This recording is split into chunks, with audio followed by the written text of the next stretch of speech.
The train hissed to a stop at Redwater Station, and Lena Quinn stepped onto the platform, clutching her only bag, heart-pounding palms slick with hope and terror. She'd crossed half a continent to marry a man whose letters promised respectability. Instead, Eldon Pike took one look at her worn dress, thrust $5 into her trembling hands, and walked away without a word. The crowd stared. Whispers cut like razors, mail order bride, rejected, returned goods. Then a runaway freight barrel exploded loose, spinning death toward her frozen body, and a man's iron grip yanked her to safety. Cole Maddox, the richest rancher in 3 counties. He looked her dead in the eye and said 6 words that changed everything. "I have a job for you." What happened next shattered every rule of the Old West and built something no money could buy. Stay with me until the end and drop a comment with your city so I can see how far this story travels. Because what Lena did in those first 12 minutes, it proved she was nobody's convenience. She was a force of nature. The steam from the locomotive still hung in the autumn air when Lena Quinn's entire future collapsed. She'd rehearsed this moment 100 times during the 4-day journey from Boston, smoothing her skirt, pinning her dark hair, just so practicing the smile that didn't show too many teeth. Respectable, that's what Eldon Pike's letters had promised. A clean start. A husband who ran a mercantile, attended church, needed a sensible woman of good character. The platform crowd parted, and there he was.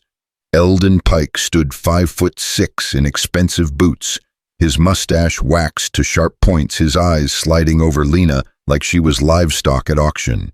She saw the exact moment he decided she wasn't good enough. His jaw tightened, his nostrils flared. "Miss Quinn," his voice was flat businesslike, "I'm afraid there's been a misunderstanding." Lena's rehearsed smile died. I don't understand. Your letters were written in haste." He pulled a small leather purse from his vest, counted out $5 silver with theatrical precision, and pressed them into her hand. His fingers were soft, uncalloused. "For your trouble, the afternoon eastbound leaves at 4. The coins felt like 30 pieces of silver. "Mr. Pike?" Lena's voice cracked despite her best effort. "I gave up my position, my room. I have nothing to go back to. Then I suggest you find something." He tipped his hat, actually tipped his hat, and turned on his polished heel. The crowd had gone silent, 30, maybe 40 people, all staring. A woman in a peacock blue dress whispered to her companion. 2 ranch hands nudged each other, grinning. The station master suddenly found his clipboard fascinating. Lena stood there, $5 clutched in her fist, her entire body shaking with humiliation so acute it felt like drowning. Mail order bride. Sent back. Not even good enough for a small-town shopkeeper. She'd survived 6 years in a Boston textile mill. 12-hour days, fingers bleeding from needle pricks, breathing lint until her lungs burned. She'd saved every spare penny, ignored every crude advance from foremen who thought factory girls were easy prey. She'd endured her aunt's endless criticism, slept in a boarding house where rats outnumbered tenants, all for this a chance at something clean and respectable. And Eldon Pike had taken one look and decided she wasn't worth the ink on a marriage certificate. The fury hit like a fever. Lena Quinn had been beaten down, talked down, looked down on her entire life. She'd be damned if she'd cry in front of these people.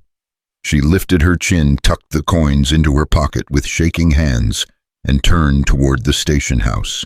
She'd sit inside until 4 o'clock. She'd board that eastbound train with her spine straight and her eyes dry. And somehow, somewhere, she'd figure out. The crack of splintering wood shattered the silence. Lena spun. At the far end of the platform, a freight barrel 3 feet tall, bound with iron straps, easily 200 pounds, had broken loose from a carelessly stacked pyramid. It rolled slowly at first, then faster, gathering speed, wobbling, headed straight down the platform toward the cluster of gawking passengers, toward her. Time did something strange. Lena saw it all with crystalline clarity, The barrel jumping over a board seam, women screaming, men shouting, someone's hat flying. She should move. Her brain screamed at her legs to move, but her body was still drowning in shame, still locked in place, and the barrel was 15 feet away, 10 feet 5. An arm like an iron bar wrapped around her waist and yanked. Lena's feet left the ground. The world spun. She heard the barrel smash into the exact spot where she'd been standing, saw it explode against a support post in a shower of splinters and dried corn. Then she was on solid platform again, held upright by hands that were large, warm, and steady. "You hurt." The voice was deep, calm, western, slow. Lena looked up. The man holding her was tall, 6'2", maybe more, with shoulders that filled out a canvas work coat like they'd been built for it. Sun-weathered skin, dark hair silvering at the temples. Eyes the color of creek water in shade, watching her with an intensity that wasn't cruel, wasn't hungry, just present, focused, like she was the only thing in the world that mattered right now. Lena's voice came out barely a whisper. No, I'm not hurt." "You're certain?" He released her waist but kept one hand hovering near her elbow, ready to catch her if she wobbled. "That was close." "I'm certain, thank you. I wasn't paying attention." "Hard to blame you for that." His gaze flicked past her shoulder to where Eldon Pike had disappeared around the corner of the feed store. Something cold passed through his expression, then vanished. "Cole Maddox." He offered his hand. Not a bow, not a hat tip. A handshake like she was a person worth treating as an equal. Lena took it. His palm was calloused, his grip firm but careful. "Lena Quinn. Miss Quinn." He nodded, then released her hand and stepped back, giving her space. "You'll want to sit down. Shock takes folks strange sometimes." But Lena was already hearing the whispers again, louder now, buzzing like wasps. "That's her, the one Pike sent back. Maddox always was a soft touch for strays. Wonder how long before he realizes what Pike saw." Her spine went rigid. "I don't need to sit." Cole Maddox studied her for a long moment. Then, incredibly, the corner of his mouth quirked. Not quite a smile, something quieter. "No," he said. "I don't suppose you do." He turned to the crowd, which was still clustered at the edges, like spectators at a bullfight. His voice didn't rise, didn't sharpen, but it carried. "Show's over, folks. Freight company's going to want to hear about loose cargo straps. Somebody fetch the station master." The crowd dispersed like smoke, just like that, because when Cole Maddox suggested something, apparently people listened. He looked back at Lena. "You have plans, Miss Quinn." The question was so absurd she almost laughed. Plans, yes. Her plan had been to marry a man who'd just handed her $5 like a tip for a shine boy. "The 4 o'clock eastbound," she said, surprised at how steady her voice came out. "Back to Boston." "That where you're from?" "Yes." "Got family there." Lena thought of her aunt who'd called her charity case and burden for 6 years straight. "Not really." Cole nodded slowly. "Got a job there." "I did, at Lowell Mills. I quit when Mr. Pike's letter came." "They take you back?" Lena didn't answer. They both knew the answer. Cole Maddox was quiet for a moment, watching her face. Then he said, "I've got a proposition for you, Miss Quinn." "Not what you're thinking," he added quickly when her expression shuddered. "Business, legitimate business." "I'm listening." "I run the Maddox Cattle Company. 15 hands, 3 line shacks, main house that hasn't seen a proper housekeeper in 2 years. My last one married a miner and moved to Colorado. I need someone who can cook, manage supplies, keep accounts, and won't faint at the sight of blood when somebody gets kicked by a horse." He said it all matter of fact, like he was describing fence repairs. Lena's heart was beating too fast. "Why me?" "Because you're standing here with your pride on fire and your fists clenched, and you haven't cried once." Cole's eyes met hers, level and honest.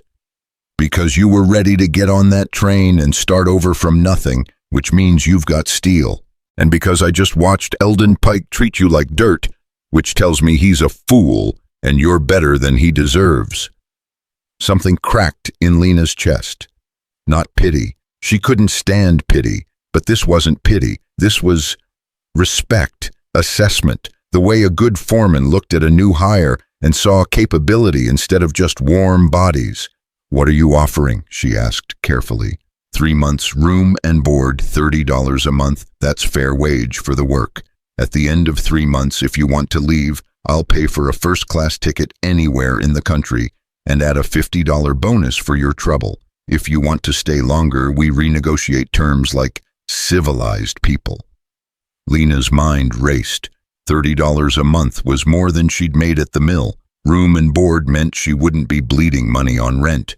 3 months would give her time to figure out her next move, build a cushion, maybe write to other towns, other opportunities. But why would you do this? She asked. You don't know me. Cole's expression softened just slightly. Miss Quinn, I've been ranching for 20 years. I can read a horse in 30 seconds and a man in 3 minutes. You just got your heart handed to you on a public platform, and instead of falling apart, you're standing here negotiating. That tells me everything I need to know.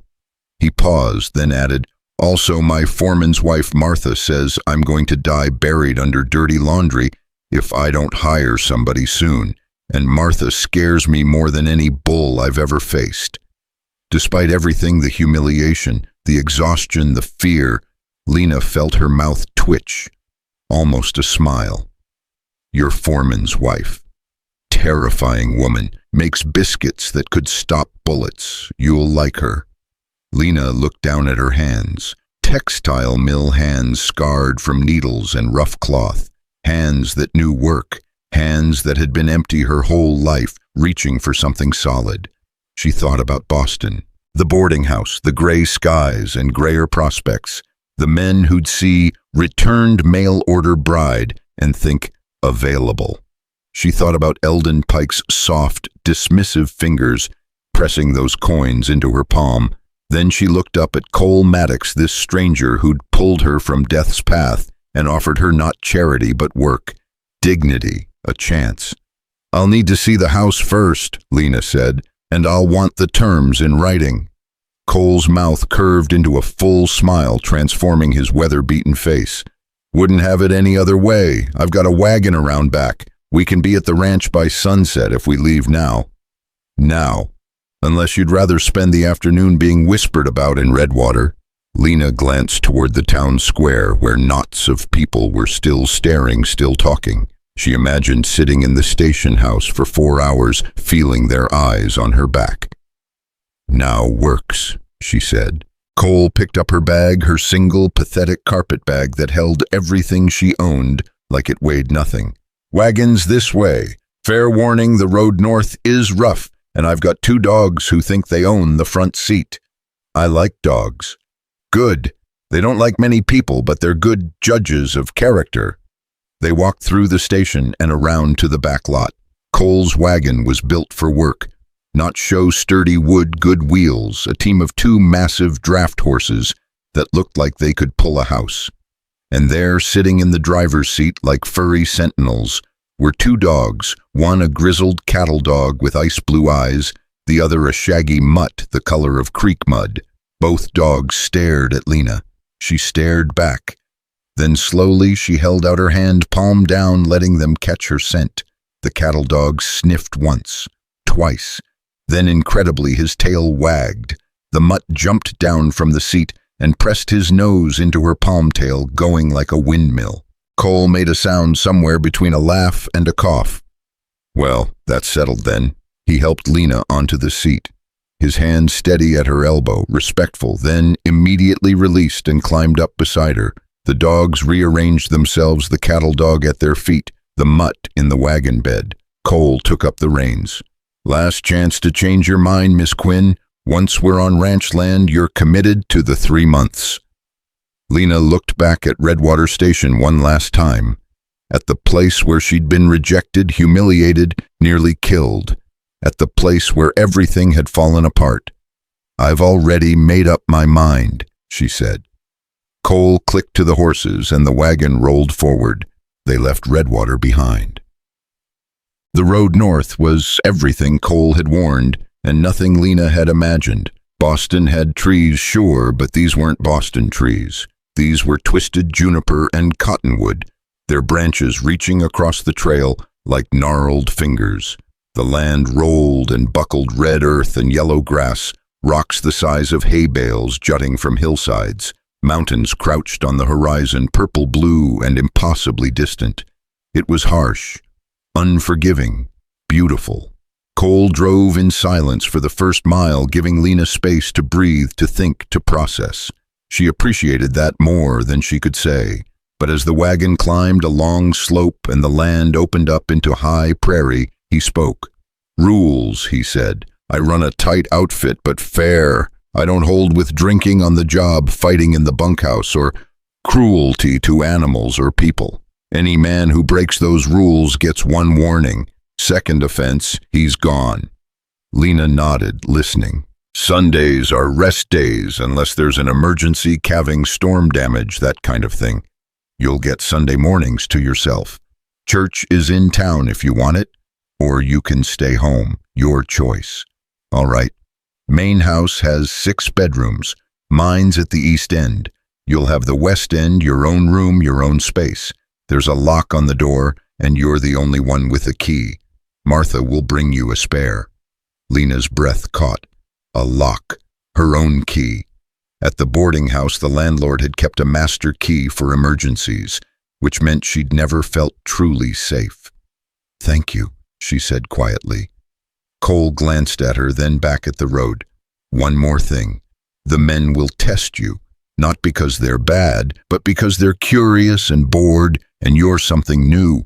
They'll push to see where the line is. You hold that line, Miss Quinn. You give an inch, they'll take a mile.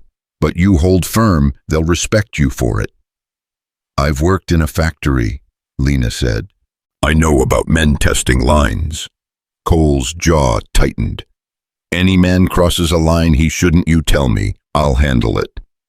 There was something in his voice, something cold and absolute, that made Lena believe him completely. They crested the hill, and Cole pulled the wagon to a stop. "There," he said. Lena looked. The valley spread below them like a dream. A wide creek cut through the center, lined with cottonwoods, just starting to turn gold. Grassland rolled to the north, dotted with cattle, hundreds of them, maybe thousands, dark shapes against the yellow. Corrals and barns clustered near the creek, and there, on a slight rise overlooking it all, stood the house. It was built of stone and timber, 2 stories with a wraparound porch and a chimney at each end. Not fancy. No gingerbread trim, no painted shutters, just solid, clean, and permanent. A house that said, "I was built to last." "That's home," Cole said simply. Lena's throat tightened. "It's beautiful. It's rough. Needs work, needs a woman's touch, Martha says, though I'm not sure what that means."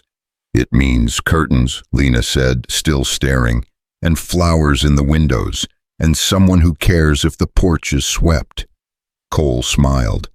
"Then I guess I hired the right person." He clicked to the horses, and they rolled down into the valley. As they approached the main yard, men appeared from the barn, the bunkhouse, the corrals. 15 of them, just like Cole had said. Young and old, lean and stocky, all wearing the same dust-caked work clothes and curious expressions. The wagon pulled to a stop in front of the house. Cole slammed the brake and climbed down, then offered his hand to Lena. She took it, stepped down, and found herself facing a semicircle of ranch hands. A woman emerged from the house, mid-40s, broad-shouldered, with steel-gray hair in a braid and eyes that missed nothing. She wiped her hands on her apron and walked straight to Lena. "Martha Silas," she said. Her voice was like gravel and honey. "Foreman's wife. You're the new housekeeper." "I am," Lena said. "Lena Quinn." Martha looked her up and down, taking in the worn dress, the careful posture, the hands that had known work. Something shifted in her expression. "Welcome to Maddox Company, Miss Quinn. You'll do." It was Lena suspected the highest compliment Martha Silas gave. Cole raised his voice, addressing the men. "This is Miss Quinn. She's running the house kitchen supplies accounts. You answer her questions, you follow her rules, and you treat her with respect. Clear. A chorus of yes, boss, and yes, sir rumbled through the group.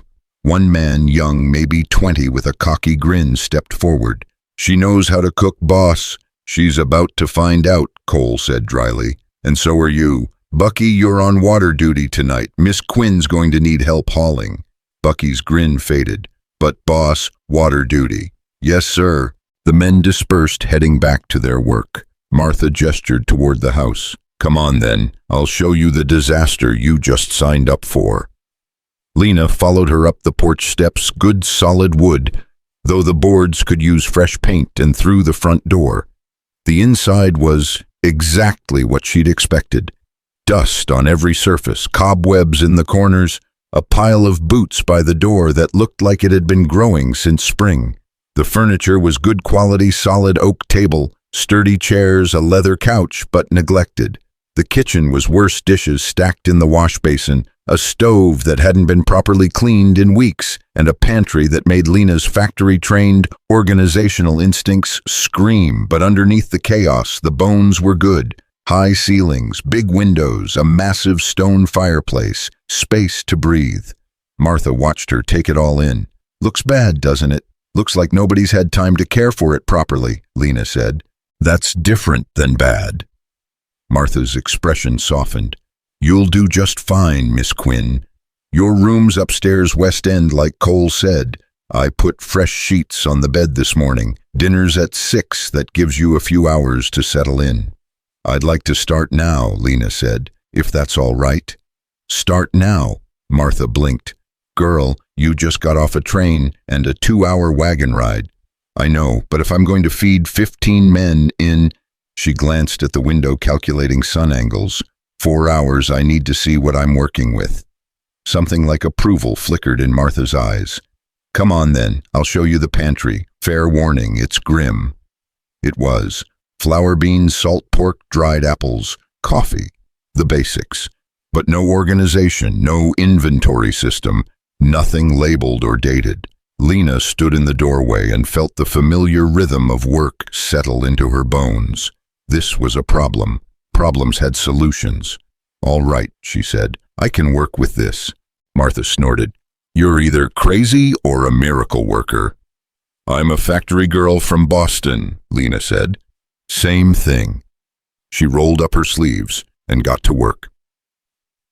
4 hours later, the kitchen was transformed. Not perfect, there wasn't time for perfect, but functional. The stove was scrubbed and fired up. The dishes were washed and stacked. The table was cleared, and miracle of miracles, Lena had cooked. Biscuits, beans with salt pork and molasses, fried apples, coffee strong enough to strip paint. It wasn't fancy, but it was hot, filling, and made with care. The men filed in at 6, tired and hungry, tracking dust across the floor Lena had just swept. They froze when they saw the table. Is that biscuits? One of them whispered. Fresh biscuits, another added, voice awed. Cole appeared in the doorway, freshly washed hair still damp. His eyes swept the kitchen, the clean surfaces, the food, the way Lena stood by the stove with her chin up and her sleeves rolled down, and he smiled. Gentlemen, he said, I believe we've been civilized. They sat, they ate. And for the first time in weeks, the Maddox bunkhouse was silent except for the sound of chewing and the occasional contented sigh.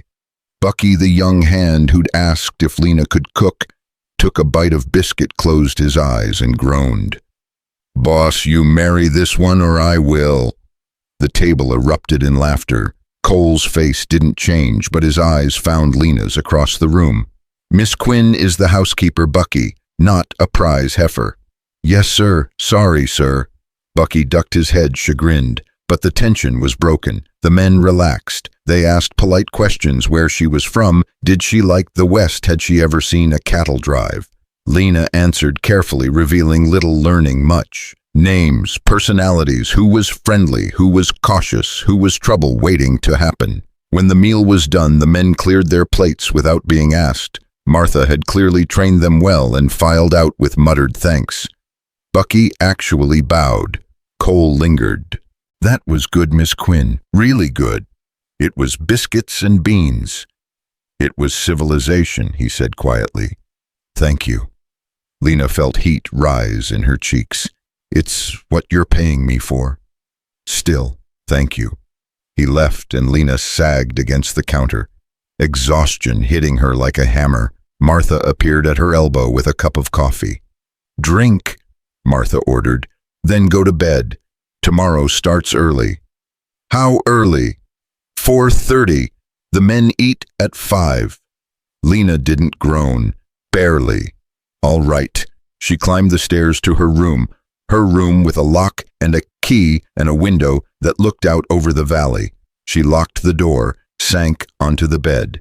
And for the first time since stepping off that train, Lena Quinn let herself feel safe.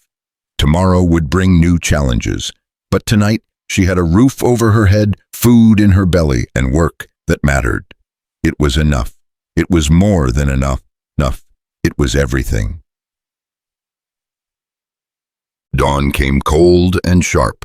Lena woke to the sound of men's voices outside, boots on gravel horses, snorting in the corral. For a moment she forgot where she was, then memory flooded back. The ranch, the job, the kitchen waiting downstairs. She dressed quickly, pinned her hair, splashed water on her face from the basin Martha had left. 4:15, 15 minutes to get downstairs and start breakfast. She could do this. She'd worked mill shifts that started at 4. The kitchen was dark and frigid. Lena lit lamps, stoked the stove, hauled water from the pump outside. Her breath fogged in the pre-dawn chill. Coffee first, always coffee first. Then biscuits, bacon, eggs, if they had them. She was elbow deep in flour when Martha appeared, moving silent as a ghost. You're up, Martha said, surprised. You told me 4:30. Most new girls take a week to adjust to ranch hours. I'm not most girls, Lena said, cutting butter into flour with steady hands. Martha smiled, a real smile, warm and approving. No, you're not. They worked together in comfortable silence, two women who understood the rhythm of feeding men. By 4:50 the table was set. By 5 the food was ready. The hands filed in, rubbing sleep from their eyes, and stopped dead. She wasn't a dream, someone muttered. I told you, Bucky said smugly. Best biscuits in 3 counties. Breakfast was quick, efficient, and Lena noticed quieter than last night. The men ate like they meant it, barely speaking, then headed out to their work. All except one. Cole was the last to leave. He stopped by the kitchen doorway, hat in hand. Miss Quinn, I'd like you to join me in my office after breakfast. There's paperwork to handle, inventory, accounts, supply orders. Martha's been helping, but she's got enough on her plate with the bunkhouse. Of course, Lena said. Give me 20 minutes to clean up. He nodded and left. Lena washed dishes, scrubbed the stove, and tried not to think about what inventory meant.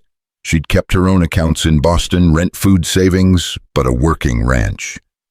That was different. 20 minutes later, she knocked on the office door. Come in. Cole's office was chaos, organized into piles. Ledgers stacked on the desk, maps pinned to the walls, a rack of rifles by the door. He gestured to a chair. Sit, please. Lena sat. Cole opened a ledger, turned it so she could see. This is the house account. Food supplies, household repairs. Martha's been tracking it, but her handwritings... He paused diplomatically. Lena looked at the ledger. Martha's handwriting looked like a chicken had danced across the page. I see, she said carefully.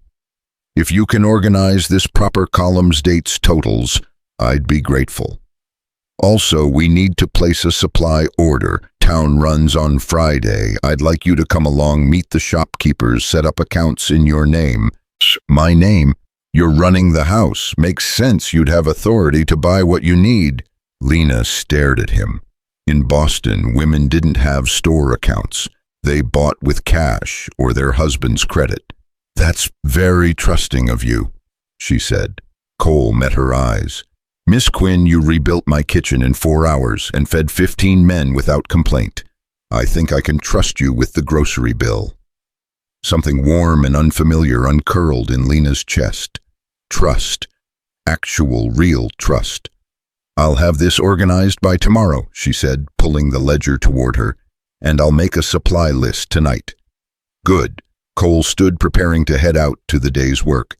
Then he paused. "One more thing. The men liked your idea about a schedule board." Lena blinked. "I didn't mention a schedule board." "Bucky did. Said you muttered something about weekly rotations while you were cooking. Said it sounded smart." Despite herself, Lena smiled. "I was thinking out loud. But yes, if you rotate chores, everyone shares the worst jobs. More fair that way." "Make a board," Cole said. "Put it in the kitchen. Martha will help you figure out what needs doing." He left, and Lena sat alone in the quiet office, ledger open in front of her, morning light slanting through the windows. She'd been here less than 24 hours, and already she was building something. The rest of the morning passed in focused work. Lena reorganized the ledger line by careful line, creating columns that made sense: date, item, quantity, cost, notes. She tallied numbers, caught 3 arithmetic errors, and winced at how much they'd been overpaying for flour. At noon, she took a break and went looking for Martha. Found her in the bunkhouse scrubbing floors with the grim determination of someone who'd done this 1,000 times. "Martha." Martha looked up. "Problem?" "No. Question. I'm making a supply list for Friday. What do the men actually eat besides biscuits and beans?" Martha sat back on her heels, considering. "They'll eat anything that isn't moving, but they like stew, cornbread, fried chicken, apple pie, coffee by the gallon, molasses, bacon. They go through 5 pounds of coffee a week." Lena jotted notes in the small book she'd found in the office. "Vegetables. They tolerate them. Carrots in stew, potatoes, onions. Cole keeps a garden plot out back, but nobody's tended it since June." "Can I tend it?" Martha's eyebrows rose. "You garden. I grew up in Boston. We had a window box, but I can learn." "Garden's yours if you want it, though it's late in the season, might get frost in a few weeks." "Then I'll focus on root vegetables, carrots, turnips, potatoes, things that'll keep." Martha studied her with those sharp eyes. "You've done this before, managed things." It wasn't a question. "Factory floor," Lena said. "I was a line lead for 2 years. 50 girls, 6 looms quotas to meet. You learn to organize or you drown." Martha grunted. "Factory girls are tough. We don't have a choice." "None of us do, sweetheart. That's life." Lena went back to the house, made her supply list, and spent the afternoon attacking the pantry with Martha's help. They pulled everything out, scrubbed shelves, threw away anything that was moldy or stale, and organized what remained. By 4 o'clock, the pantry looked like something from a general store, labeled "tidy, inventoried." "You're a terror," Martha said, not unkindly. "I'm efficient," Lena corrected. "Same thing." Dinner that night was stew-rich, thick, made with the last of the salt pork and vegetables that were borderline acceptable. Lena served it with fresh cornbread and watched the men fall on it like starving wolves. Bucky, emboldened by good food, grinned at her. "Miss Quinn, you're spoiling us." "I'm feeding you," Lena said. "There's a difference." Still, boss hasn't eaten this well since old Mrs. Chen left. Who was Mrs. Chen? Previous housekeeper. She was 70 and mean as a rattlesnake, but Lord, could she cook. What happened to her? Minor came through 20 years younger, swept her off her feet. They're in Colorado now, apparently running a boarding house. Bucky shook his head, amazed. "Never thought I'd see the day a 70-year-old woman ran off to get married." Lena smiled despite herself. Good for Mrs. Chen. After dinner, as the men filtered out, Cole stopped her. "Walk with me," he asked. It wasn't an order, just a question. Lena wiped her hands on her apron. "All right." They walked out onto the porch, into the cool evening air. The sun was setting, painting the sky orange and purple. The valley stretched below, quiet and vast. "You settling in?" Cole asked. "I am, thank you." "No, thank you. The house already feels different, steadier." They stood in silence for a moment, watching the light fade. Then Cole said, I want you to know if this doesn't work out, if ranching isn't what you expected, I'll honor the agreement. 3 months, then a ticket anywhere. No hard feelings. Lena looked at him, this man who'd pulled her from death and given her a chance. And if it does work out, then we talk about making it permanent. Fair wage, fair terms. Not charity. Never charity, Miss Quinn. You're earning every penny. Lena nodded slowly. Then I'll stay, as long as it's fair. Fair's all I know how to be. They stood together as stars began to prick the darkening sky. Somewhere in the distance, a coyote howled. The dogs answered from the bunkhouse. And Lena Quinn thought, maybe I'm finally home. The scream shattered the morning quiet. Lena was in the kitchen making breakfast when the shout went up from the corrals, "Rider down, Bucky's down." She dropped the spatula and ran. The scene that greeted her was chaos. Bucky lay in the dirt, pale and gasping, his left leg bent at an angle that made Lena's stomach lurch. A horse, young, wild-eyed, still saddled, stamped nervously nearby. Men clustered around shouting contradictory advice. "Don't move him. Get that leg straight. Someone ride for the doctor. Stop." Cole's voice cut through the panic like a blade. He knelt beside Bucky, one hand on the boy's shoulder. "Lena, you know medicine." Every eye turned to her. Lena's mind raced. She wasn't a doctor. She'd never claimed to be. But 6 years in a textile mill taught you things. How to set a finger broken by a loom. How to stitch a gash from flying metal. How to recognize shock and treat it fast. She stepped forward, knelt beside Bucky. His leg was definitely broken, compound fracture bone pressing against skin, but not through. His breathing was too fast. His eyes unfocused.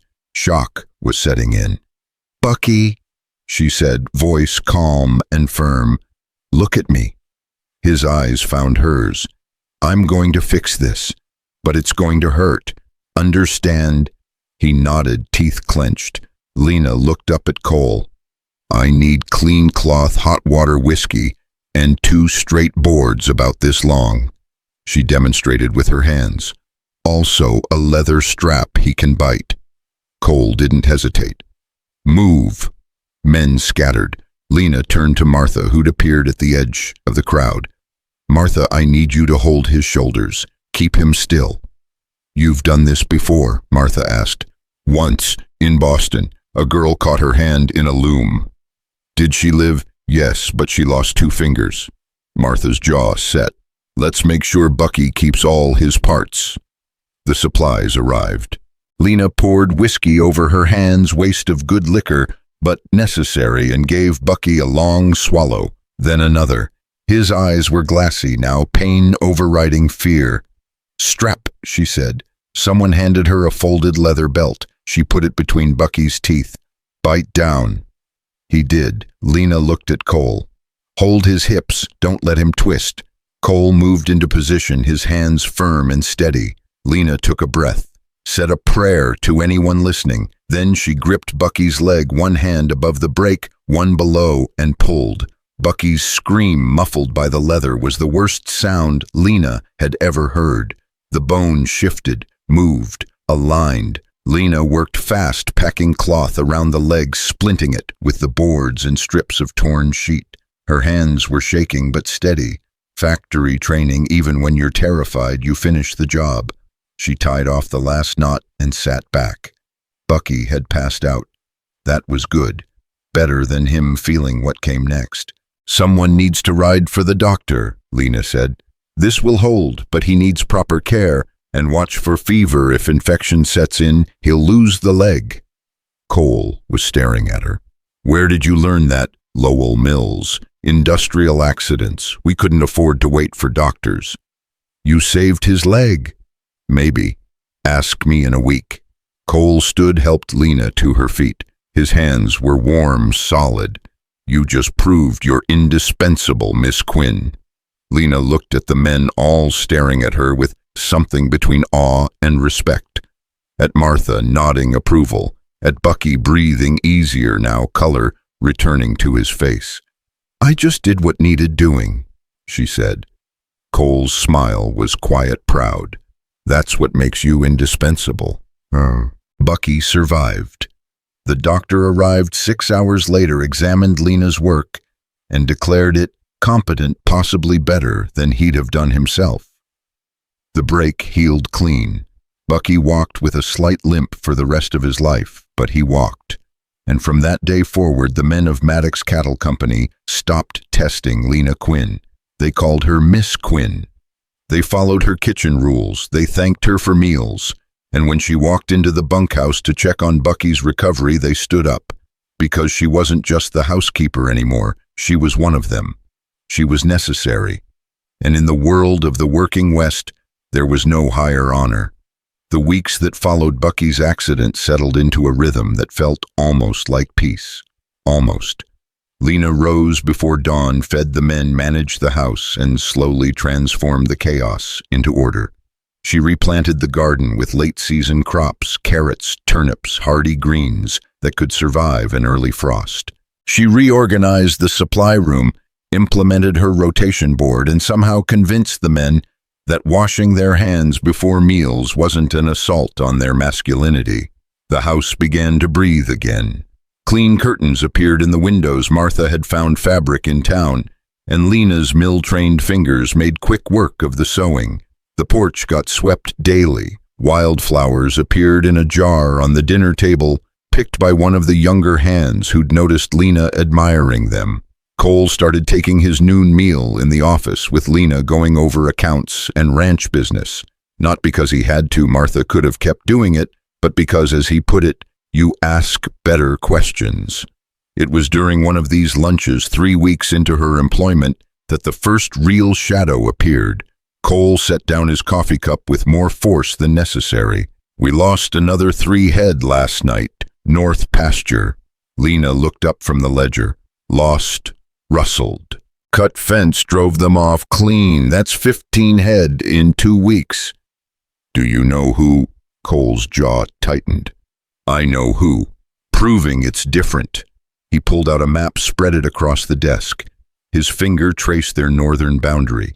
This land here, 10,000 acres of prime grazing water, rights to Clear Creek. The Crowley Syndicate's been trying to buy it for 2 years. I keep saying no. What's the Crowley Syndicate? Mining operation out of Denver, silver mostly, but they're buying up ranch land, turning it into company towns. They offer fair prices at first. When you refuse, things start happening. Fences cut, cattle missing, barns catch fire. Lena's blood went cold. They're trying to force you out. That's the idea. Can't the sheriff help? Sheriff's a good man, but he covers 3 counties. By the time he arrives, the evidence is gone. Cole rubbed his face, suddenly looking older. I've got 15 men. Crowley's got money to hire 50. I can't watch every fence line every night. Lena thought about this, her factory-trained mind sorting through problems and solutions.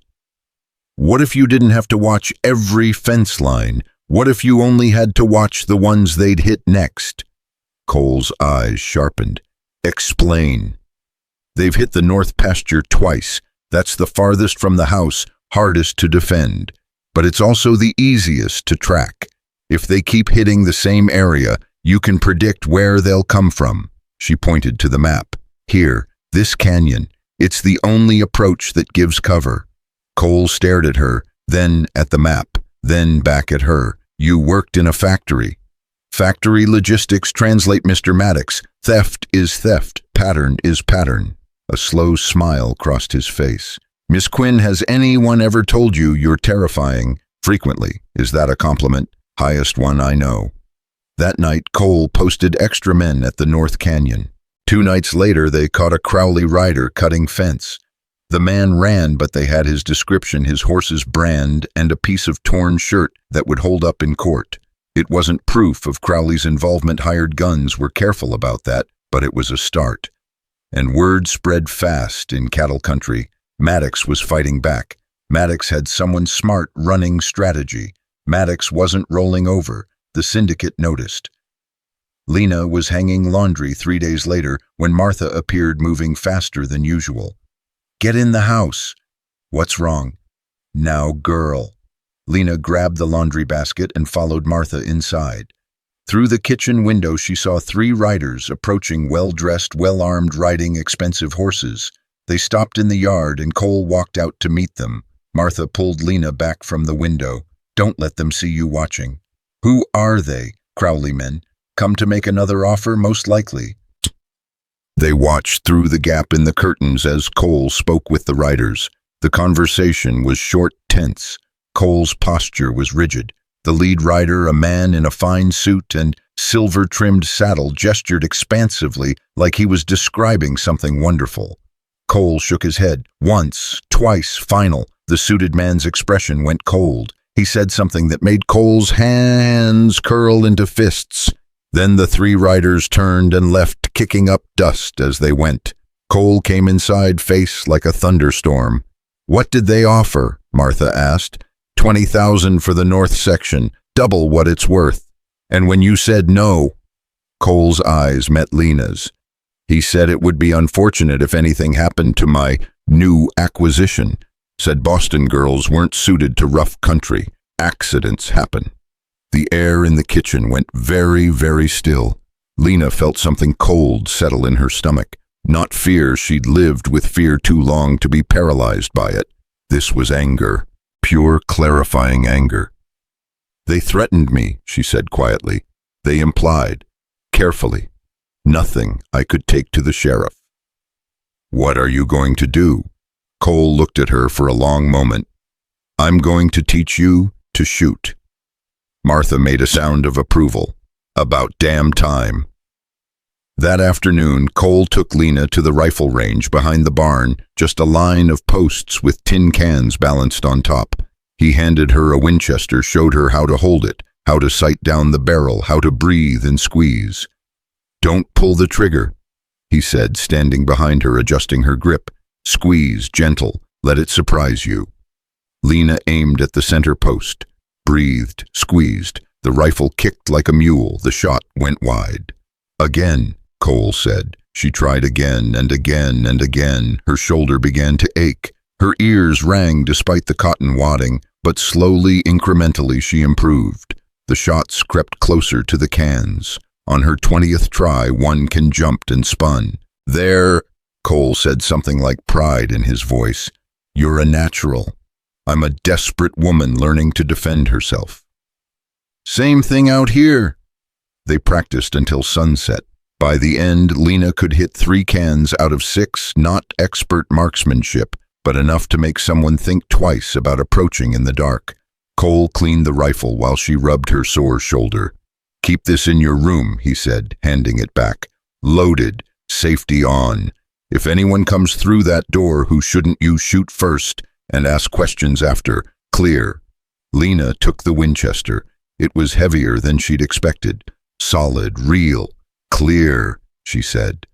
That night she lay in bed with the rifle propped against the wall within arm's reach. Sleep came slowly. Every sound made her tense wind horses, the house settling. She'd survived 6 years in a mill where a moment's inattention could cost you a finger. She'd survived humiliation on a train platform and starting over with nothing. She could survive this too. The next morning she came down early and found Cole already in the kitchen, coffee in hand. He looked like he hadn't slept. "You stayed up," Lena said. "Someone needed to." "Mr. Maddox Cole, you can't stay awake forever." "No, but I can stay awake until we figure this out." Lena poured herself coffee, considered her next words carefully. "What if we brought the fight to them?" Cole's eyebrows rose. "Meaning, they're trying to scare you into selling, but fear is a two-way street. What if we made them fear the cost of pushing, 'I'm listening'? They're using hired guns, men who work for money, not loyalty. What if we made that money not worth it? What if every raid cost them more than they gained? What if their men started getting caught, jailed, losing their pay?" Cole set down his cup slowly. "You're talking about making it expensive. I'm talking about making it impossible. You can't outgun them, but you can outlast them. Make every attack a failure, make every raid a loss. Eventually even hired guns quit jobs that don't pay." Cole studied her across the table, morning light catching the silver in his hair. "You're dangerous, Miss Quinn." "I'm practical, Mr. Maddox. There's a difference." His smile was slight but genuine. "Keep talking." They spent the morning planning. Not violence, Cole was clear about that, but strategy. Better fences, rotation patrols, alarm systems using bells and mirrors. Ways to make the ranch harder to hit, easier to defend, costlier to attack. By noon, they had a plan. By evening, the men were implementing it. And 3 nights later, when shadows moved in the north pasture, the bells rang. Lena was in her room when she heard them clear, insistent, the sound carrying across the valley. She grabbed the Winchester, her heart hammering, and ran to the window. Torches. 6 of them, maybe more, moving toward the barn. She ran downstairs. Martha was already there, loading a shotgun with practiced efficiency. "Stay in the house," Martha ordered. "Like hell." Martha looked at her, saw the Winchester, saw the set of Lena's jaw. Something shifted in her expression. "All right then, but you stay behind me and you do what I say. Clear, clear." They moved onto the porch. Cole and his men were already riding hard toward the north pasture, leaving the main house defended only by the 2 of them, and old Silas, the foreman, who appeared from the bunkhouse with a rifle that looked older than he was. The torches kept coming. Lena's hands were slick with sweat on the Winchester's stock. She'd hit tin cans. This was different. These were men. Men who meant harm. Martha raised her shotgun. "When they get to that cottonwood, I fire a warning. If they keep coming, I aim to hit." "How will we know if they're Crowley men?" Lena asked. "Honey, nobody else is stupid enough to raid Maddox land." The torches reached the cottonwood. Martha fired into the air, a boom that echoed across the valley. The torches stopped. Voices shouted, arguing. Then one torch arced through the air toward the barn. Lena didn't think. She aimed, breathed, squeezed. The torchbearer screamed and dropped. Not hit she'd missed, but close enough to scare him. The raiders scattered, some toward their horses, some into the darkness. Martha fired again, this time low. Silas worked his ancient rifle, levering rounds with surprising speed, and from the darkness Cole and his men came thundering back. The raiders broke, ran, vanished into the night, leaving one dropped torch smoking in the dirt and a trail of dropped supplies. Cole reined up in front of the porch, his horse dancing, his eyes wild. "Everyone all right? We're fine," Martha said. "They didn't get close." Cole looked at Lena, still holding the Winchester, still breathing hard. "You fired. I missed. You held the line. That's what matters." The men secured the perimeter, checked the barn, extinguished the torch.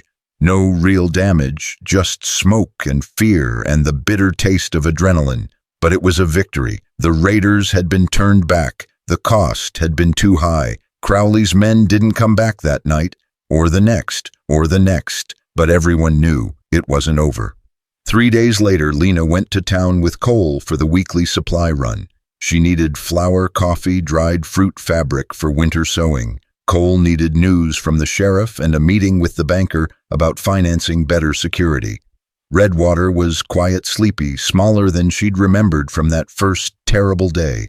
They pulled up in front of the general store and Cole helped her down from the wagon. "I'll be at the bank," he said. "1 hour. You need help loading." "I can manage, thank you." "I'm sure you can, Miss Quinn." His smile was warm. "But Silas will be across the street at the feed store if you need anything." He left and Lena entered the general store with her list and her dignity. The shopkeeper, a thin man named Garrett, greeted her with professional courtesy. They discussed prices, quality, delivery schedules. Lena negotiated discounts for bulk orders and established credit in her own name just as Cole had authorized. It was smooth, efficient, businesslike, right up until she heard the voice behind her. Well, the mail-order bride." Lena's spine stiffened. She turned. Eldon Pike stood in the doorway, flanked by 2 men she didn't recognize, both rough-looking, both wearing gun belts. Pike's expression was smug, satisfied, like a cat that had cornered a mouse. "Mr. Pike," Lena said coldly, "I'm conducting business." "So I see. Heard you're playing housekeeper for Cole Maddox now. How's that working out? He paying you in cash or convenience?" The shopkeeper coughed nervously. "Mr. Pike." "Shut up, Garrett."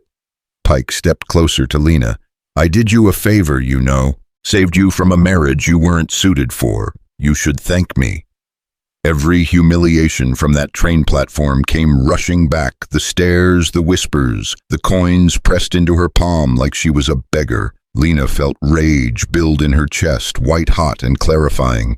"Thank you," she said, voice deadly quiet. "You humiliated me in public. You broke an agreement. You proved yourself a coward who can't honor his word." Pike's smug smile faltered. "Watch your mouth." "No, you watch yours." Lena stepped forward, and incredibly Pike stepped back.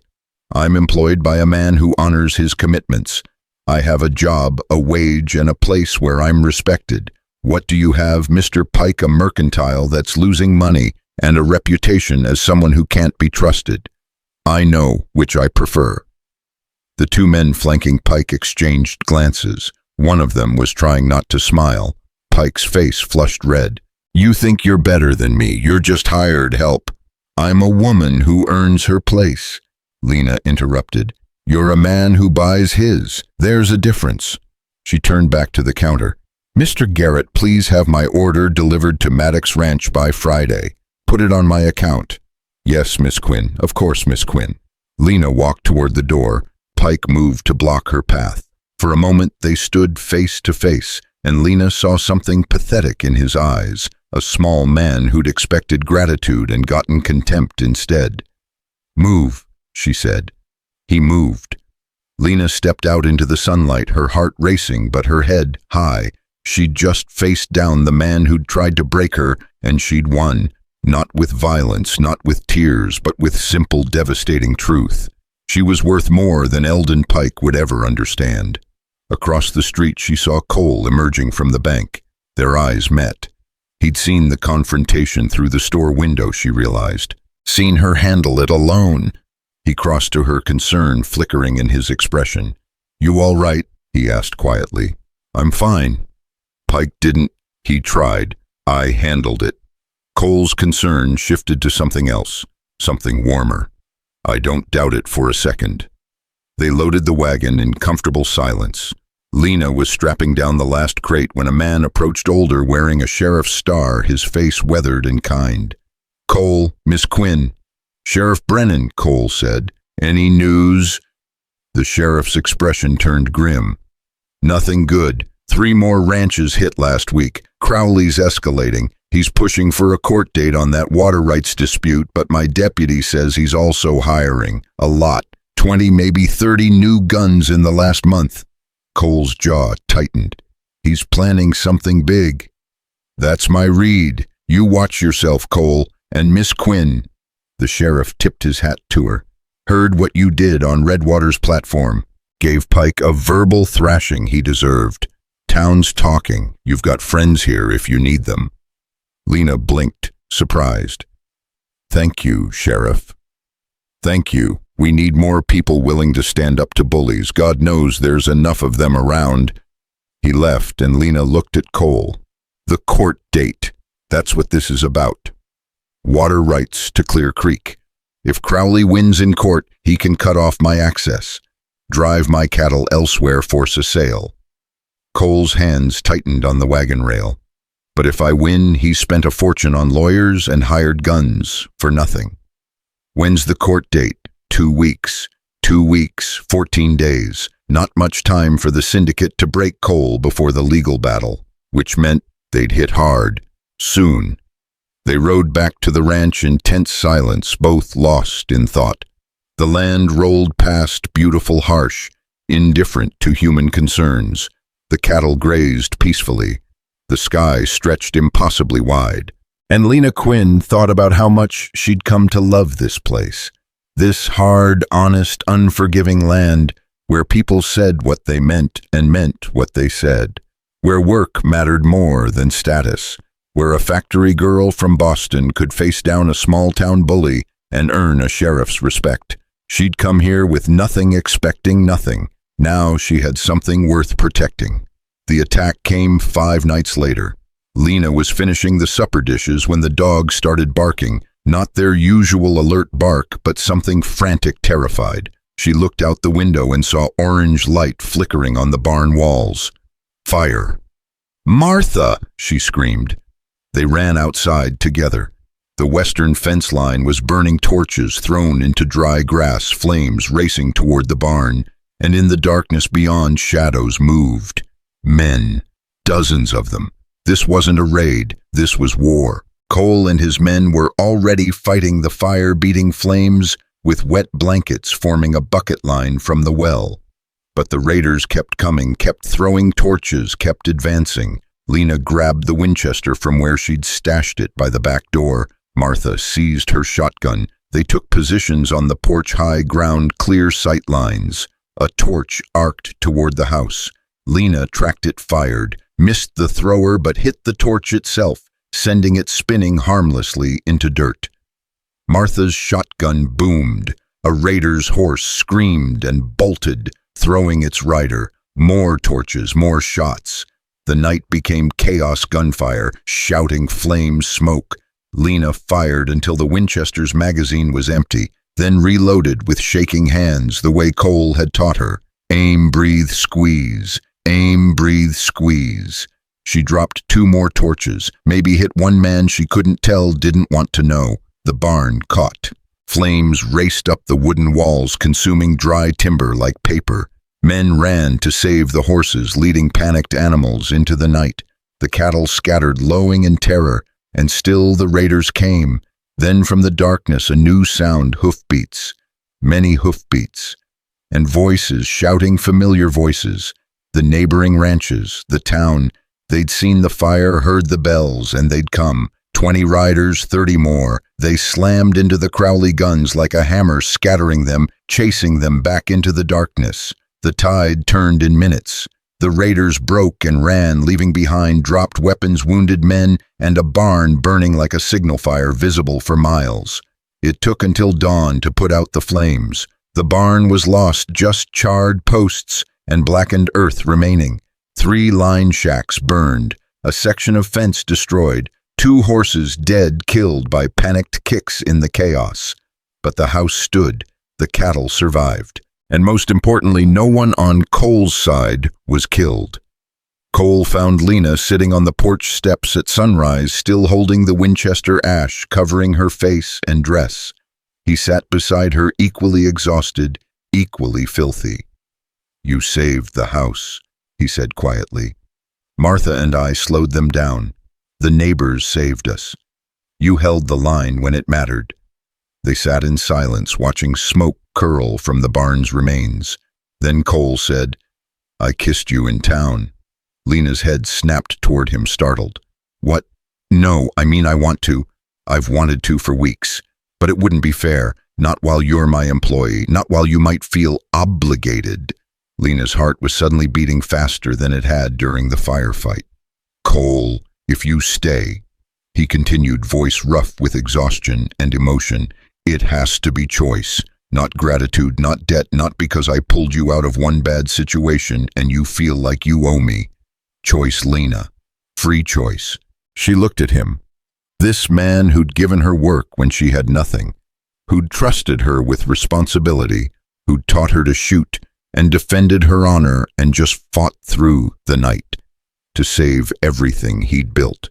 This man who was now giving her an out, even though it clearly hurt him to do it. "I'm falling for you," Lena said. The words came out steady, certain. "I have been for weeks. But I won't be your employee if we do this. I won't be your housekeeper who you're courting. I'll be your partner or I'll be nothing." Cole's eyes widened. "Partner.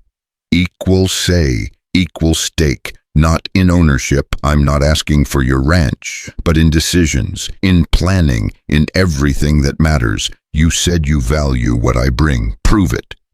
For a long moment, Cole just stared at her. Then slowly he smiled, that quiet, genuine smile that transformed his face. "All right," he said. "Partner." He leaned in hesitant, giving her time to pull away. She didn't.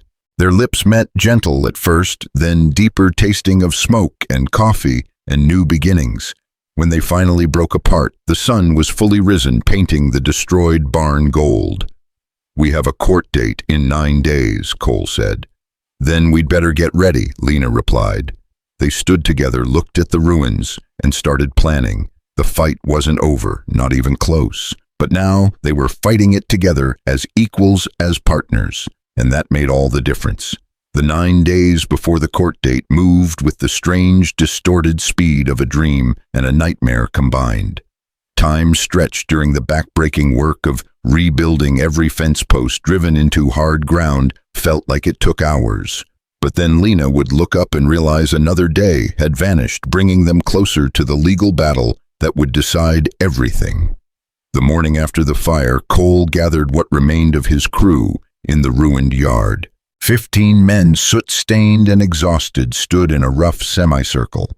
Some nursed burns. Bucky leaned on a crutch, his healing leg unable to bear full weight yet.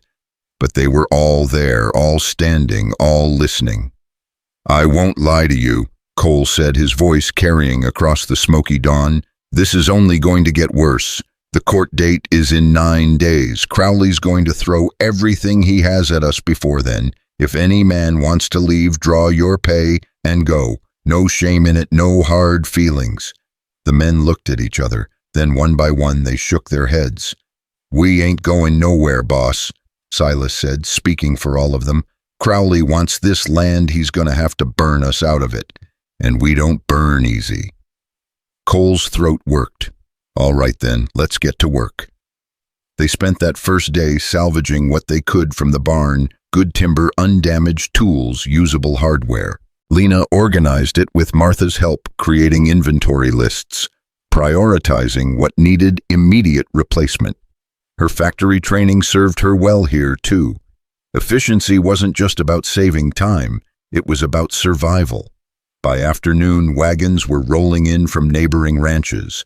The Bishops brought lumber, the Harrises brought nails and rope. Old man Chen, no relation to the previous housekeeper, but equally tough, showed up with his 3 sons, and enough muscle to raise a new frame in 2 days if they worked straight through. "Crowley thinks he can terrorize the whole county," Chen growled, spitting tobacco into the dirt. "Man's got another think coming." They worked until dark, then by lantern light, then into the small hours of morning. Lena kept coffee flowing and food coming, simple meals that could be eaten standing up one-handed between hammer blows. Biscuits, jerky, fried bread with honey, anything to keep the workers fueled. On the 3rd night, she fell asleep at the kitchen table, her head pillowed on her arms, a half-written supply list beneath her cheek. Cole found her there at midnight. He stood in the doorway watching her sleep, this woman who'd arrived at Redwater Station with nothing and somehow become the center that held his entire operation together. The men followed her kitchen schedules, the accounts balanced under her careful attention. She'd fired a rifle to defend his home and kissed him in the ruins of his barn and demanded to be his partner with a fierceness that still took his breath away. He loved her. The realization hit him like a physical blow. He loved her, and in 9 days he might lose everything, the ranch, the house, the future he'd started imagining with her in it. Cole lifted Lena carefully, surprised at how light she was, how she fit against his chest, like she'd been designed for this exact purpose. He carried her upstairs to her room, laid her on the bed, still fully dressed, pulled a quilt over her sleeping form. She mumbled something that might have been his name, but didn't wake. He locked her door from the inside, then climbed out her window onto the porch roof and dropped to the ground. Not proper, not respectable, but these weren't proper, respectable times. 6 days before the court date, the Crowley Syndicate made their next move. It started with a stranger riding into town, a man in an expensive suit carrying a leather satchel. He rented a room at the hotel, set up shop in the saloon, and began talking to anyone who would listen. Word reached Cole by noon. "He's offering cash," Silas reported back from a supply run. $500 to any man who testifies that you're running an illegal operation, overgrazing public land, blocking water access, threatening neighbors. Cole's hands curled into fists. All lies. Course they're lies. But $500 is 6 months' wages for most folks. Some of them are listening. Lena, standing at Cole's shoulder in the office, felt ice slide down her spine. Can they do that just by witnesses? They can try, Cole said grimly. Whether the judge believes them is another matter. But 3 days later, the syndicate's lawyer filed amended complaints. 4 men had signed affidavits swearing Cole Maddox was a menace to the community. None of them lived near enough to have first-hand knowledge. All of them, when quietly investigated, had sudden windfalls of cash. The judge has to see through this, Lena said, pacing the office like a caged animal. It's obviously bought testimony. Judge Holloway's honest, Cole agreed, but he's also cautious. If 4 men swear to something under oath, even false oath, it creates reasonable doubt. And doubt is all Crowley needs to tie things up in court for months, maybe years, long enough to bleed me dry with legal fees. Martha, listening from the doorway, made a disgusted sound. So we get our own witnesses, people who actually know what's what. We will, Cole said, but we need to be careful. I won't put anyone in Crowley's crosshairs unless they volunteer. Lena stopped pacing. An idea was forming, dangerous and necessary. What about me? Cole looked up sharply. What about you? I can testify. I've been managing your household accounts for over a month. I can show the judge your actual finances prove you're not running some criminal operation. I can speak to your character, your business practices, everything. Absolutely not. Why not?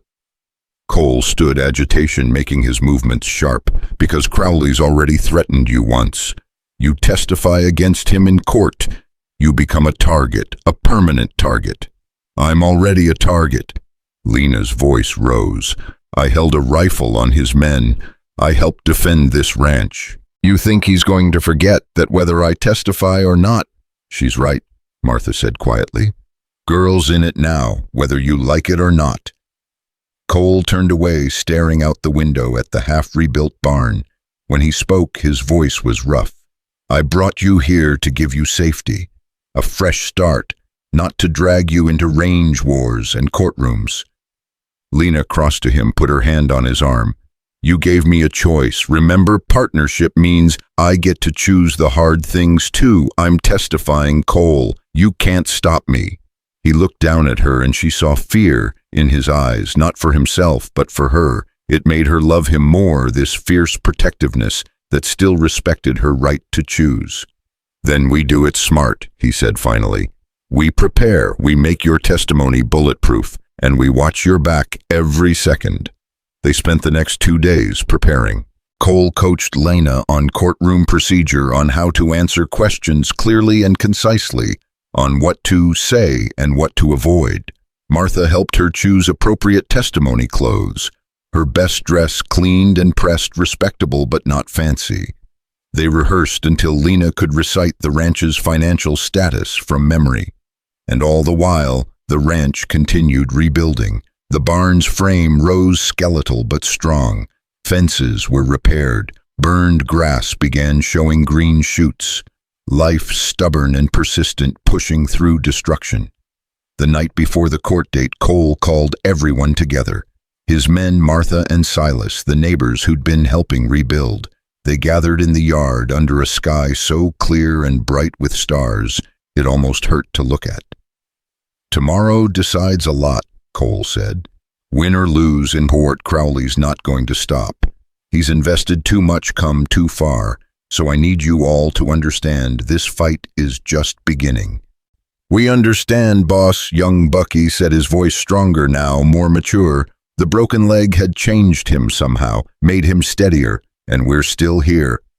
The town's with you too, Old Man Chen added. We've been talking. Every rancher, every shopkeeper who's sick of syndicate bullies pushing folks around. You stand up in that courthouse tomorrow, we'll be standing with you. Cole's eyes swept across the assembled faces, these people who'd become more than employees, more than neighbors. Family, almost. Then let's show them what we're made of. They dispersed slowly, reluctant to let the moment end. Lena found herself standing alone in the yard, looking up at the stars, trying to calm the anxiety churning in her stomach. Tomorrow she'd stand in a courtroom and testify against men who'd already tried to burn down her home. Tomorrow, everything could change. "You scared?" Cole's voice came from behind her. "Terrified," Lena admitted. "You, same." He moved to stand beside her. "I keep thinking about what happens if we lose, where we go, what comes next, and I don't have good answers." He was quiet for a moment.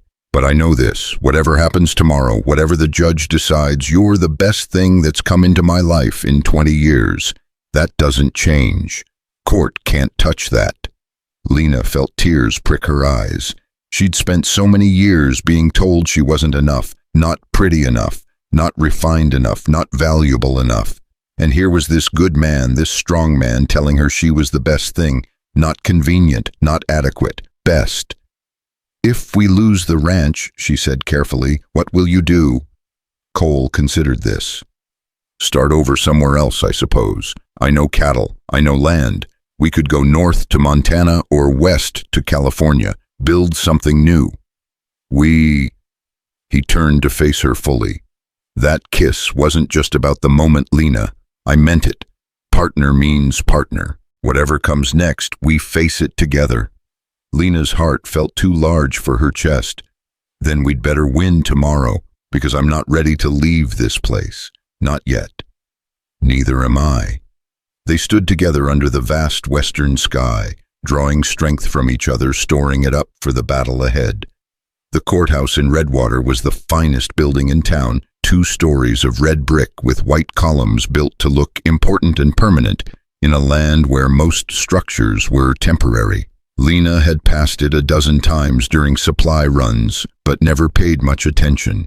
Now, climbing the steps with Cole at her side and Martha trailing behind it, felt like approaching a fortress.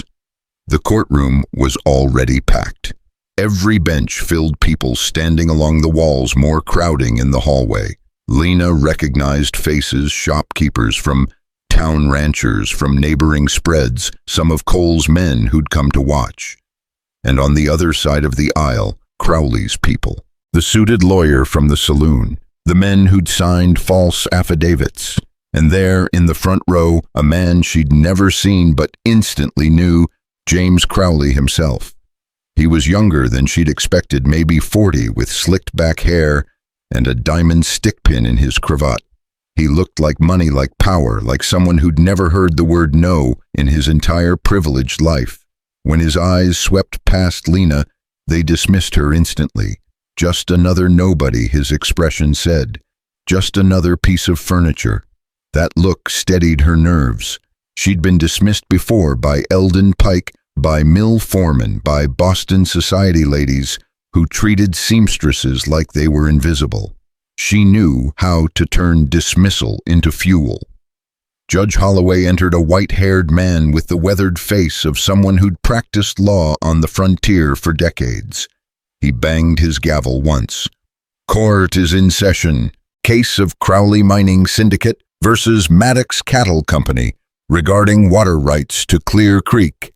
Counsel, present your arguments." The syndicate's lawyer went first, smooth and practiced. He painted Cole as a reckless rancher who'd expanded beyond his means, overgrazing public land and monopolizing water that belonged to the whole community. He called his 4 bought witnesses who testified to seeing Cole's cattle on disputed ground, to hearing Cole threaten neighbors, to watching him divert creek water illegally. It was all lies, but they were well-rehearsed lies. The witnesses had been coached. They spoke confidently, made eye contact with the judge, answered questions smoothly. Lena felt her stomach clench. This was worse than she'd expected. Then Cole's lawyer, a sharp-eyed woman named Rebecca Kane from Denver, stood up. "Your Honor, we have evidence that directly contradicts these testimonies.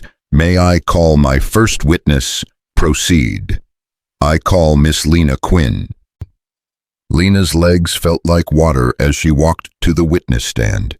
She placed her hand on the Bible, swore to tell the truth, and sat down. Every eye in the courtroom was on her. She found Cole's face in the crowd and held onto it like an anchor. Miss Quinn, Rebecca Kane, began, her voice clear and professional. What is your position at Maddox Cattle Company? I'm the household manager. I oversee supplies accounts and general operations of the main house. And how long have you held this position? 5 weeks. In those 5 weeks, you've had access to Mr. Maddox's financial records. Yes, ma'am, complete access. Tell the court what you found. Lena took a breath, channeling her factory floor confidence, the voice she'd used to manage 50 mill girls. Mr. Maddox runs a profitable but careful operation. His herds are within the carrying capacity of his deeded land. His expenses are reasonable and well documented. He employs 15 full-time ranch hands at fair wages and provides housing and meals. There is no evidence of overextension, no indication of financial desperation that would drive illegal behavior. Rebecca Kane nodded. You've brought the account books? Yes. Lena produced the ledger she'd so carefully reorganized. Everything is documented here.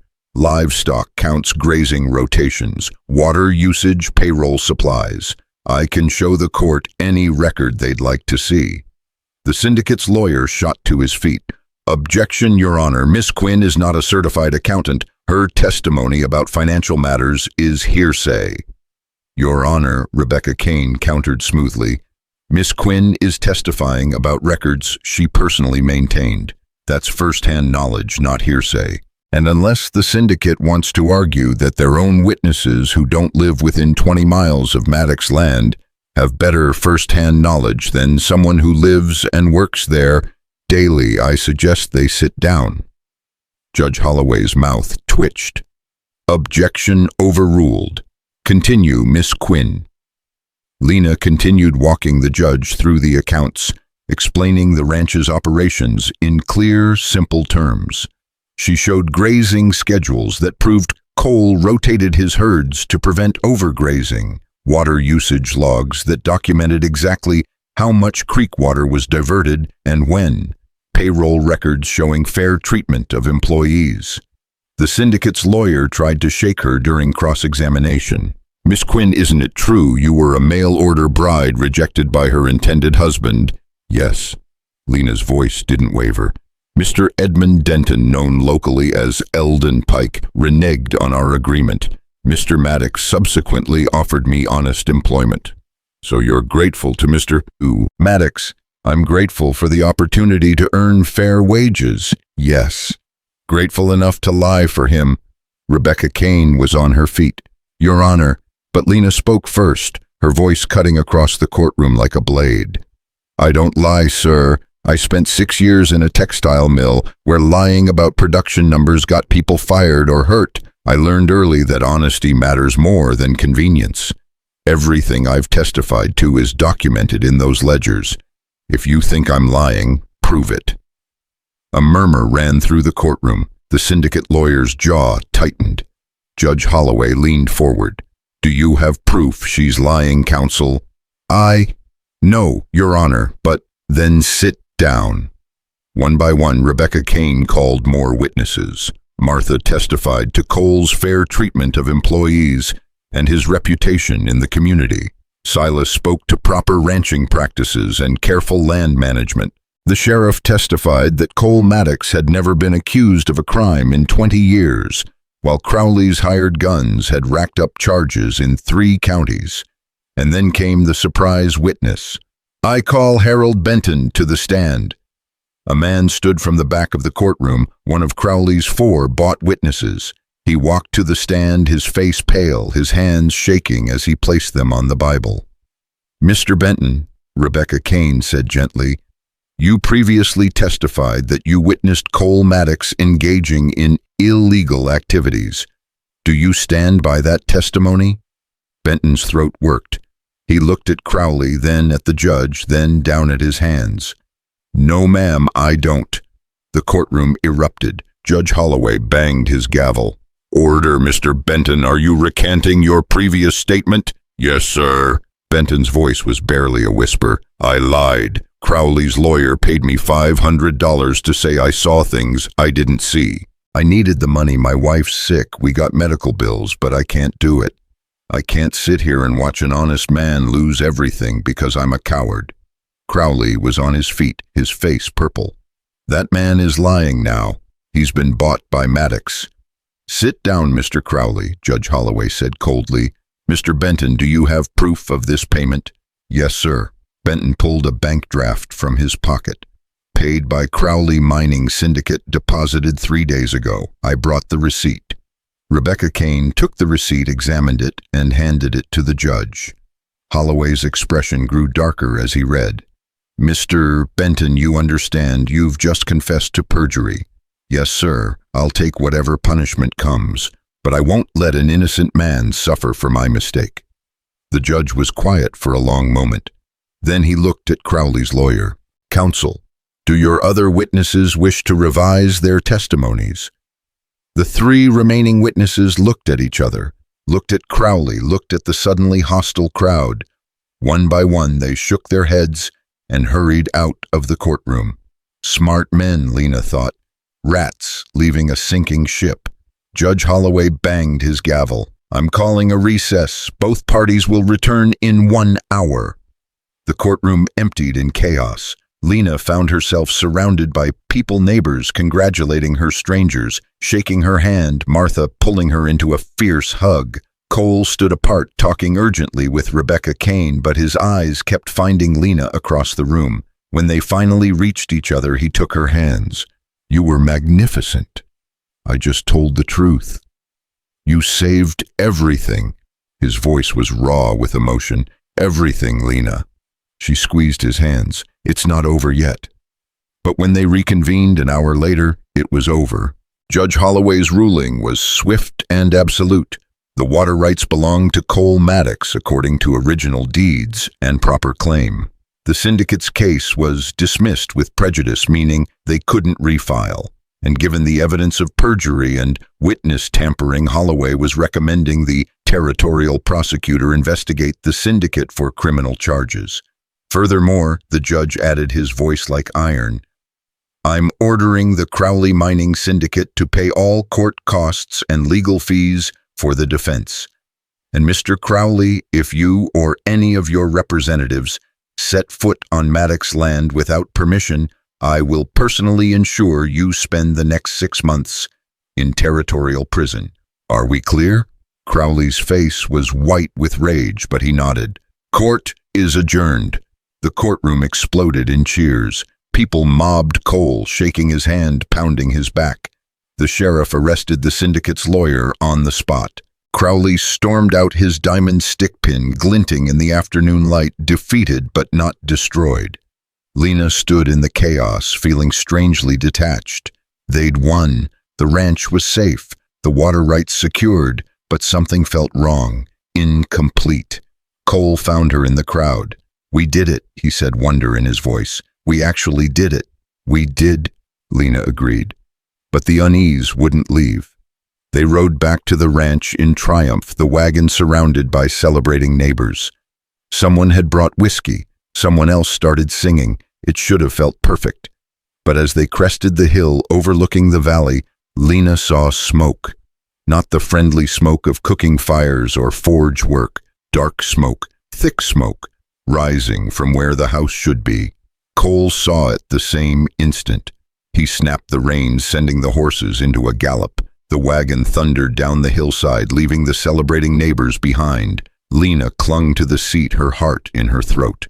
They roared into the yard and found hell.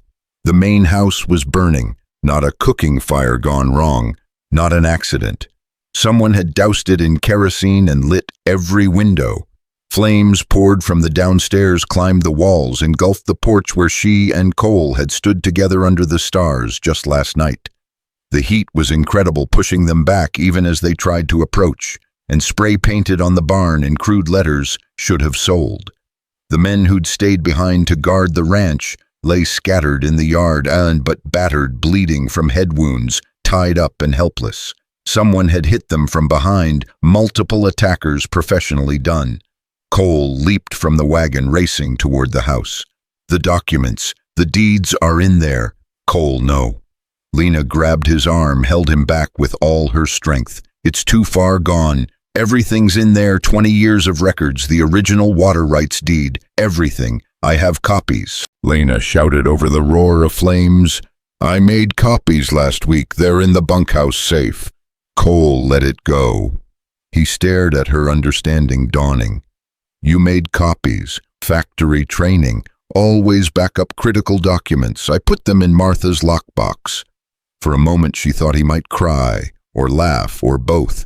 Instead he pulled her close, holding her against his chest while his life's work burned behind them.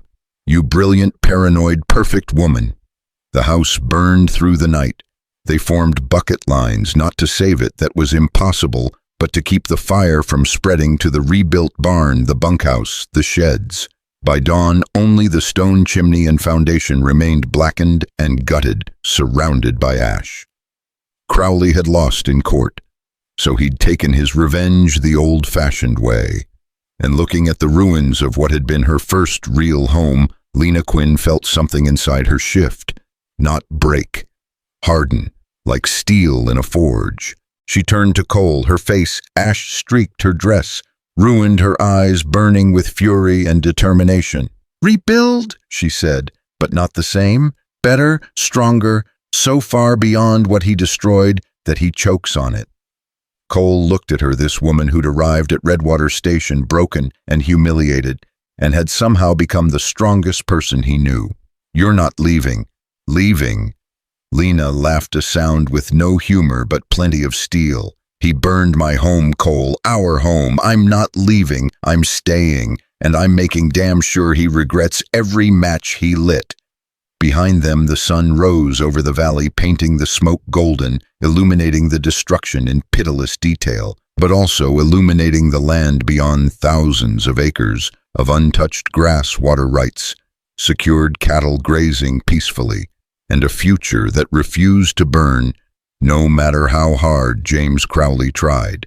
They'd lost the house, but they'd won the war.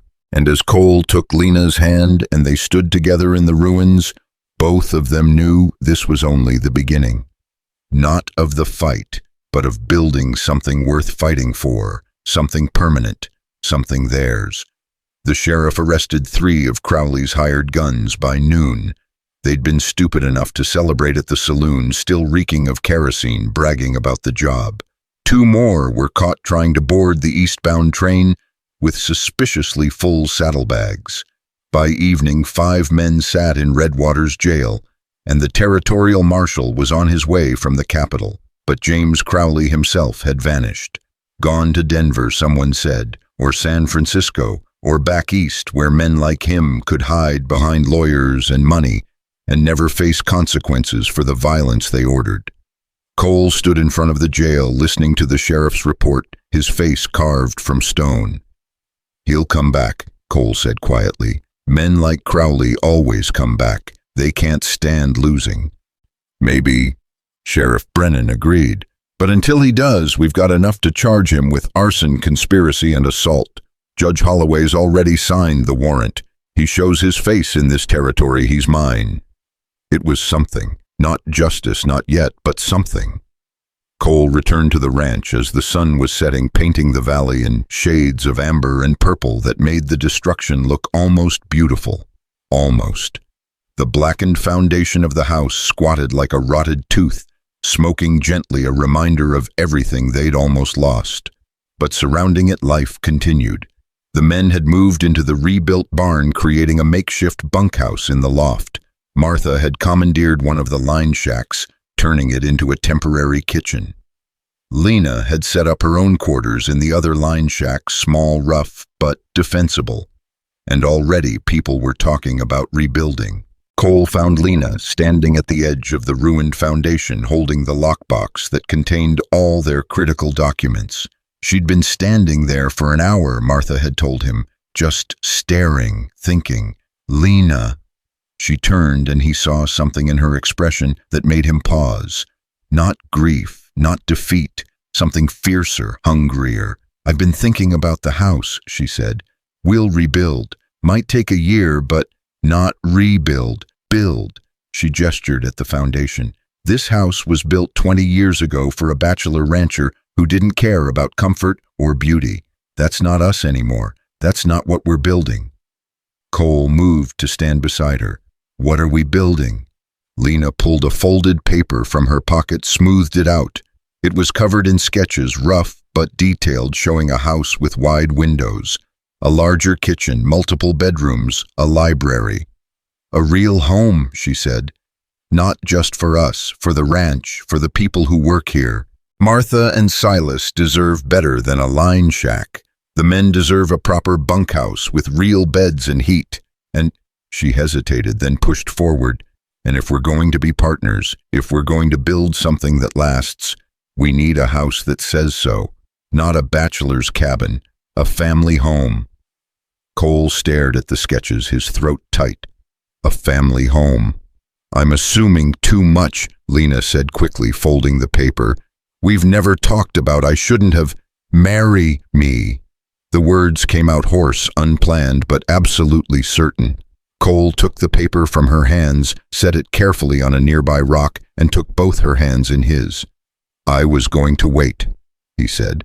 "I was going to rebuild the house first, do this proper with a ring and a nice dress and everything respectable. But standing here in these ashes, I realize I don't want to wait. I don't want proper. I want you. As my wife, my partner, my equal in everything. Marry me, Lena Quinn. Say yes, and we'll build that family home together." Lena's eyes were bright with unshed tears. "I have conditions." Cole laughed, the first genuine laugh since the fire. "Of course you do. I want the library, real shelves, real books. A place where ranch kids can come learn to read, where we can teach anyone who wants to learn." "Done." "I want a schoolroom, maybe attached to the bunkhouse, somewhere warm where we can hold lessons in winter." "Done." "And I want a real business partnership, not just running the house, real decisions about the ranch breeding programs, land use hiring, all of it." Cole pulled her close, his forehead resting against hers. "Lena, I've been taking your advice on ranch business for 6 weeks. You think I'm going to stop now? You're better at logistics than anyone I've ever met. The ranch is as much yours as mine." "Then yes," Lena whispered. "Yes, I'll marry you." He kissed her there in the ruins with ash under their feet and the smell of smoke still heavy in the air.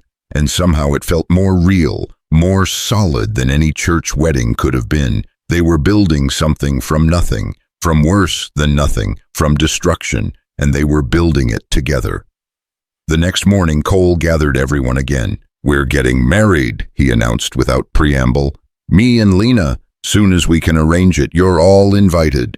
The men erupted in cheers. Bucky, fully mobile now, though still limping, whooped like a coyote. Martha pulled Lena into a crushing hug that lifted her off her feet. "About damn time," Martha muttered. "Thought you two were going to dance around each other until winter." "We've been a bit busy," Lena said dryly. "Too busy to see what's right in front of you. That's always the way." Martha released her, then held her at arm's length. "You need a dress. I have a dress. You need a wedding dress. Something that says I'm marrying the richest rancher in 3 counties, and I'm nobody's charity case. Martha, we just lost the house. We can afford a dress." Cole's voice was firm. "Lena, we won the court case. Crowley has to pay our legal fees. That's $3,000 coming our way. We can afford a dress." Lena opened her mouth to argue, then closed it. For 6 years, she'd worn cast-offs and mended hand-me-downs. For 6 years, she'd been too practical, too careful, too afraid to want anything just for herself. Maybe it was time to stop being afraid. "All right," she said, "a dress." They rode to town 3 days later, Lena and Martha and 2 armed ranch hands for protection. The seamstress, a Frenchwoman named Madame Archambault, who'd come west for gold and stayed for the climate, took one look at Lena and smiled. "Finally," she said in accented English. Someone with a figure worth dressing. All these cowgirls, they want practical. But you want beautiful, yes. I want both, Lena said. Beautiful and practical. I'm marrying a rancher, not a banker. Madame Archambault's smile widened. Both. Yes, I can do both. She pulled out fabrics, cream, silk, ivory, linen, lace from Paris that had somehow made its way to a frontier town. Lena touched them reverently, hardly believing they were for her. This one, the seamstress said, holding up a bolt of cream-colored wool chalice. Soft like silk, but strong. You can dance in it, ride in it, live in it. And with lace here, she gestured at the neckline, and buttons. Here it is wedding dress, but also real dress, practical, beautiful. Perfect, Lena breathed. The fitting took 2 hours. Madame Archambault measured, pinned, sketched, muttering to herself in French. Martha sat in the corner, drinking tea and looking deeply satisfied, like a general whose battle plan was coming together. When they finally emerged, the sun was low and golden. Lena felt different somehow, lighter, like she'd left something heavy behind in that fitting room. All the years of being invisible, being dismissed, being told she wasn't enough. She was enough. She was more than enough. And in 2 weeks, she'd stand up in front of everyone and prove it. They were loading the wagon when Lena saw him. Eldon Pike emerging from his mercantile, stopping dead when he saw her. For a moment they just stared at each other, the man who'd rejected her and the woman who'd turned that rejection into something infinitely better. Pike recovered first, pasting on a smile.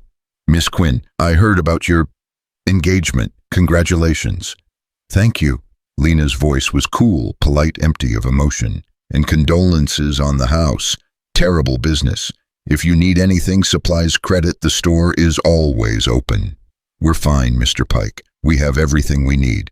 He nodded, started to turn away, then hesitated. For what it's worth, I was wrong about you. That day at the station, I was wrong. Lena could have been gracious, could have said thank you, or it's forgotten, or any of the polite expected things. Instead, she looked him straight in the eye and said, yes, you were. She climbed into the wagon and didn't look back. The 2 weeks before the wedding passed in controlled chaos. Plans for the new house took shape, not just sketches now, but detailed drawings, supply lists, construction schedules. Cole hired a proper architect from Denver, a woman named Sarah Chen, who'd designed half the grand houses in the capital and was thrilled to work on something real for a change.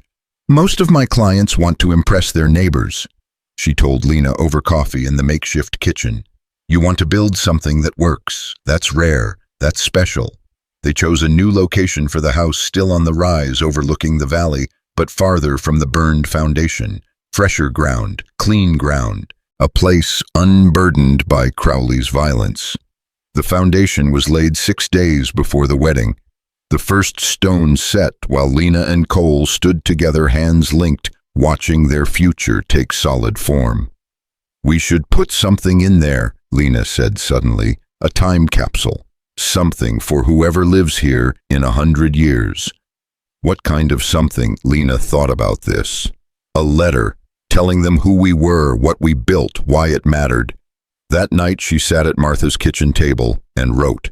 Not a history, there were enough of those, but a truth. To whoever reads this house was built from ashes by people who refused to quit. We were not rich, not powerful, not born to privilege, but we were stubborn and we were together, and that was enough. If you live here, honor that. Honor the stubbornness, honor the partnership, honor the belief that people who work together can build something that lasts. We hope this house serves you as well as it served us. We hope you fill it with love and laughter and the kind of arguments that make you stronger. We hope you never stop fighting for what matters. She signed it, Cole signed it, and they sealed it in a tin box with the wedding date and their names. The next morning they buried it in the foundation's cornerstone. There, Cole said, dusting off his hands. Now we're in it forever. Were we ever not? Lena asked. He smiled, kissed her forehead, and they went back to work. The wedding day dawned clear and cool. One of those perfect autumn mornings where the air tastes like apples and the light turns everything gold. Lena woke in Martha's line shack, her wedding dress hanging on the wall looking impossibly beautiful and terrifyingly real. "You nervous?" Martha asked, bringing coffee. "Terrified." "You—" Martha blinked. "Me? Why would I be nervous?" "Because you're about to watch a factory girl from Boston marry the man you and Silas have been protecting for 20 years. Because you're wondering if I'm good enough, if I'll take care of him, if I'm in this for the right reasons." Martha was quiet for a long moment. Then she sat on the bed beside Lena. "That first day you showed up covered in train dust, looking like you'd fight the devil himself with a wooden spoon, I thought she won't last a week. Too soft, too Eastern, too much pride for frontier life. And now I think Cole's the luckiest man in 3 territories. You're not too soft, you're steel wrapped in silk. You're not too Eastern, you're smart enough to learn what you don't know. And your pride, that's what keeps you standing when life tries to knock you down. You're exactly what he needs, what we all need." Lena's eyes burned. "Thank you." "Don't thank me, just keep being you. That's all any of us want." They dressed together, Martha helping with the buttons, 1,000 tiny pearl buttons down the back that transformed the practical cream wool into something ethereal. The lace at the collar framed Lena's face, and Madame Archambault had been right. It was beautiful and practical wedding dress and real dress, like Lena herself. The ceremony was held on the new foundation stone and mortar, still fresh the frame of their future rising behind them. Judge Holloway officiated, having volunteered his services to bless something good after all that court ugliness. The whole town came, ranchers and shopkeepers, cowboys and schoolmarms, people Lena had met and people she'd only heard about. Even Sheriff Brennan stood in the back, keeping watch, making sure Crowley's shadow didn't touch this day. Cole waited at what would someday be the front door, wearing his best suit, his hair still damp from washing, looking at Lena like she was the sunrise itself. Silas stood beside him, serving as best man with solemn pride. Martha stood with Lena, her usual gruff exterior softened by something that looked suspiciously like tears. Judge Holloway cleared his throat. "Folks, we're here to witness Cole Maddox and Lena Quinn become husband and wife. They've written their own vows because apparently standard vows aren't sufficient when you've survived what these two have survived." Nervous laughter rippled through the crowd. Cole spoke first, his voice steady despite the emotion in his eyes. "Lena, I promise to stand with you when the world burns. I promise to trust your judgment, respect your strength, and never mistake your kindness for weakness. I promise to be your partner in all things, the hard work and the joy, the planning and the dreaming. I promise to build with you, fight beside you, and love you until the last stone of this house crumbles to dust." Lena's voice was clear, strong, carrying across the gathered witnesses. "Cole, I promise to stand with you when hope seems impossible. I promise to bring all of myself, my skills, my stubbornness, my refusal to quit to everything we build together. I promise to be your equal partner, your honest counsel, and your fiercest defender. I promise to love you not despite the hardships we've faced, but because of how we've faced them together, unbroken, unbowed." Judge Holloway smiled. "By the power vested in me by the territory, I pronounce you husband and wife. Cole, you may kiss your bride before she changes her mind." Cole pulled Lena close and kissed her while the crowd erupted in cheers and applause. And standing there on the foundation of their future home, surrounded by people who'd helped them survive, Lena felt something she'd never felt in Boston, never felt at the textile mill, never felt in her aunt's cold boarding house. She felt like she'd finally come home. The celebration lasted until sunset. Tables appeared from nowhere, laden with food that neighbors had been cooking for days. Fiddles materialized, and someone produced a guitar, and suddenly there was music and dancing on ground where ashes had been just weeks before. Children ran shrieking between adults, and dogs chased them, and it was chaotic and perfect and exactly right. Lena danced with Cole, with Silas, with Bucky, who'd recovered enough to spin her carefully around. She danced with Old Man Chen and young ranch hands, and the sheriff, who proved surprisingly graceful. Between dances, she caught her breath and watched her wedding celebration with wonder. This was hers. These people, this place, this life she'd built from nothing, from worse than nothing, from rejection and humiliation and a runaway freight barrel that should have killed her. Martha appeared at her elbow with a cup of punch. "Happy, deliriously," Lena said. "Is this real?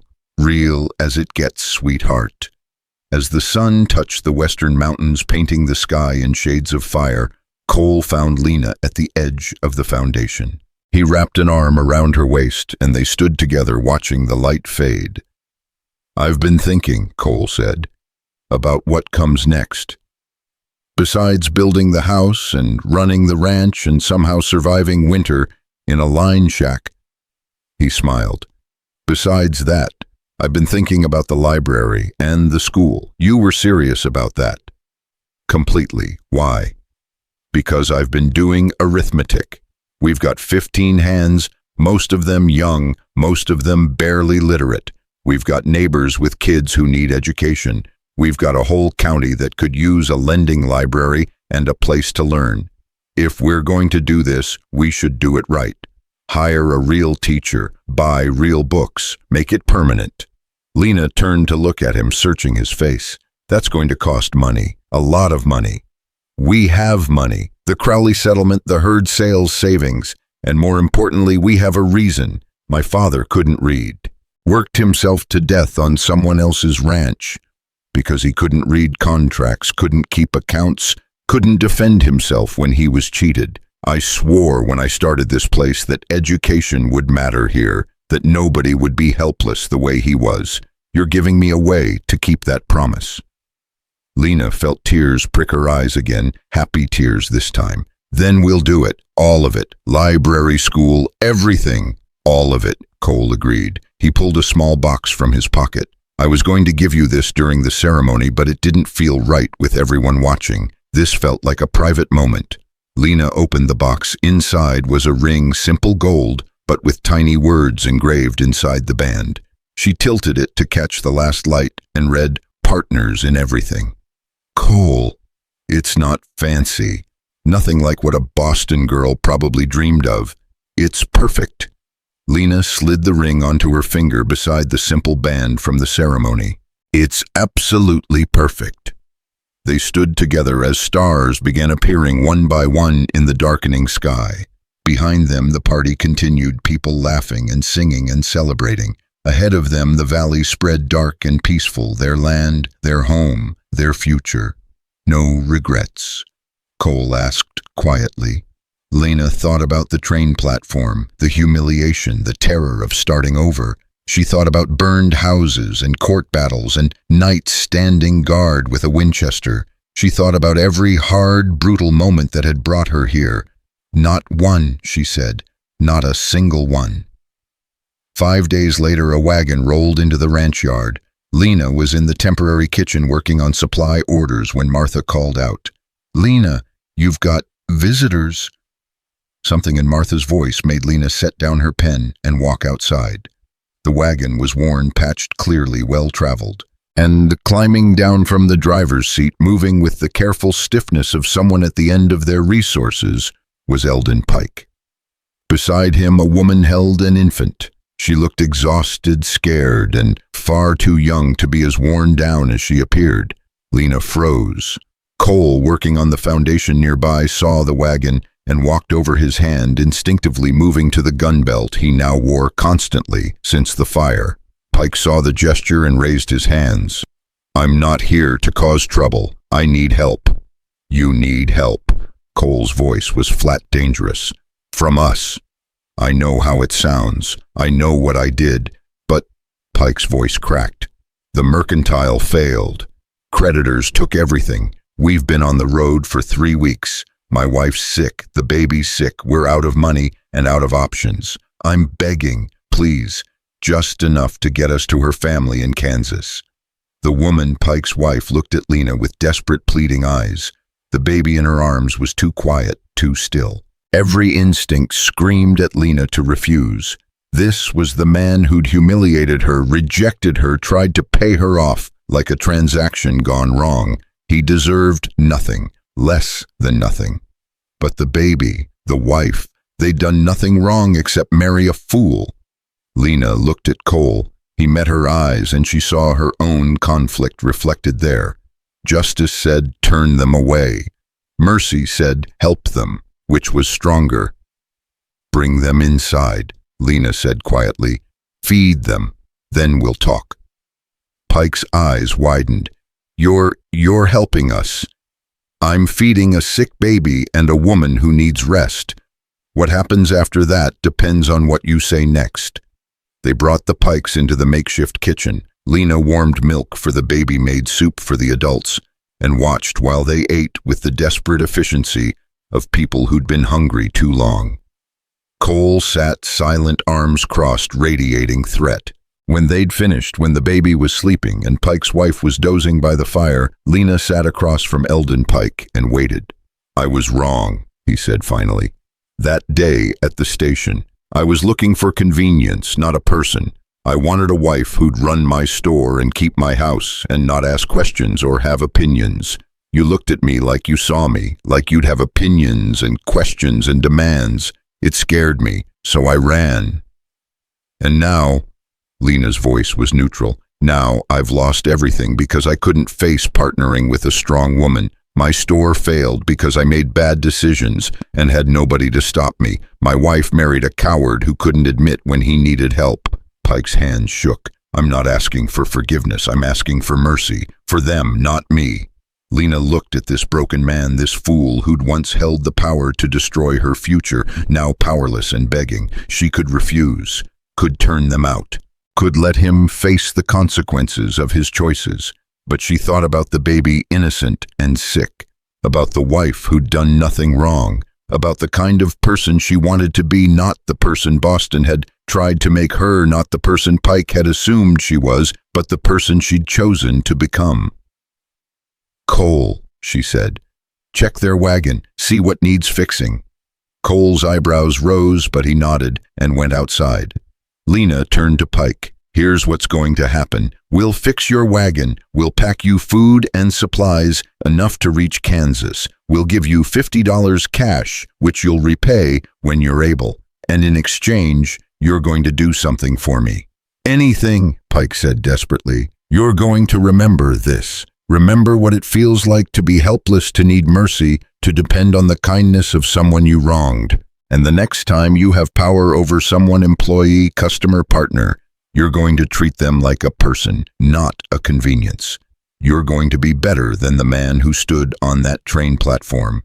Because if I ever hear you've treated someone the way you treated me, I will make it my personal mission to ensure everyone in 3 territories knows exactly what kind of man you are. Clear? Pike's throat worked. Clear, I swear it. Good, Lena stood. Your wife and baby can rest here tonight. In the morning, we'll send you on with food and cash.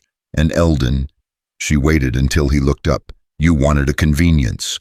Cole wanted a partner. That's the difference between a transaction and a marriage, between surviving and thriving. Remember that. Understanding dawned in Pike's face, real understanding, painful and complete. He saw, perhaps for the first time, the full magnitude of what he'd thrown away. The woman who'd turned rejection into empire, who'd fought fires and won court battles and rebuilt from ashes. The woman who could have been his partner, but became someone else's wife instead. I will, he whispered. I'll remember.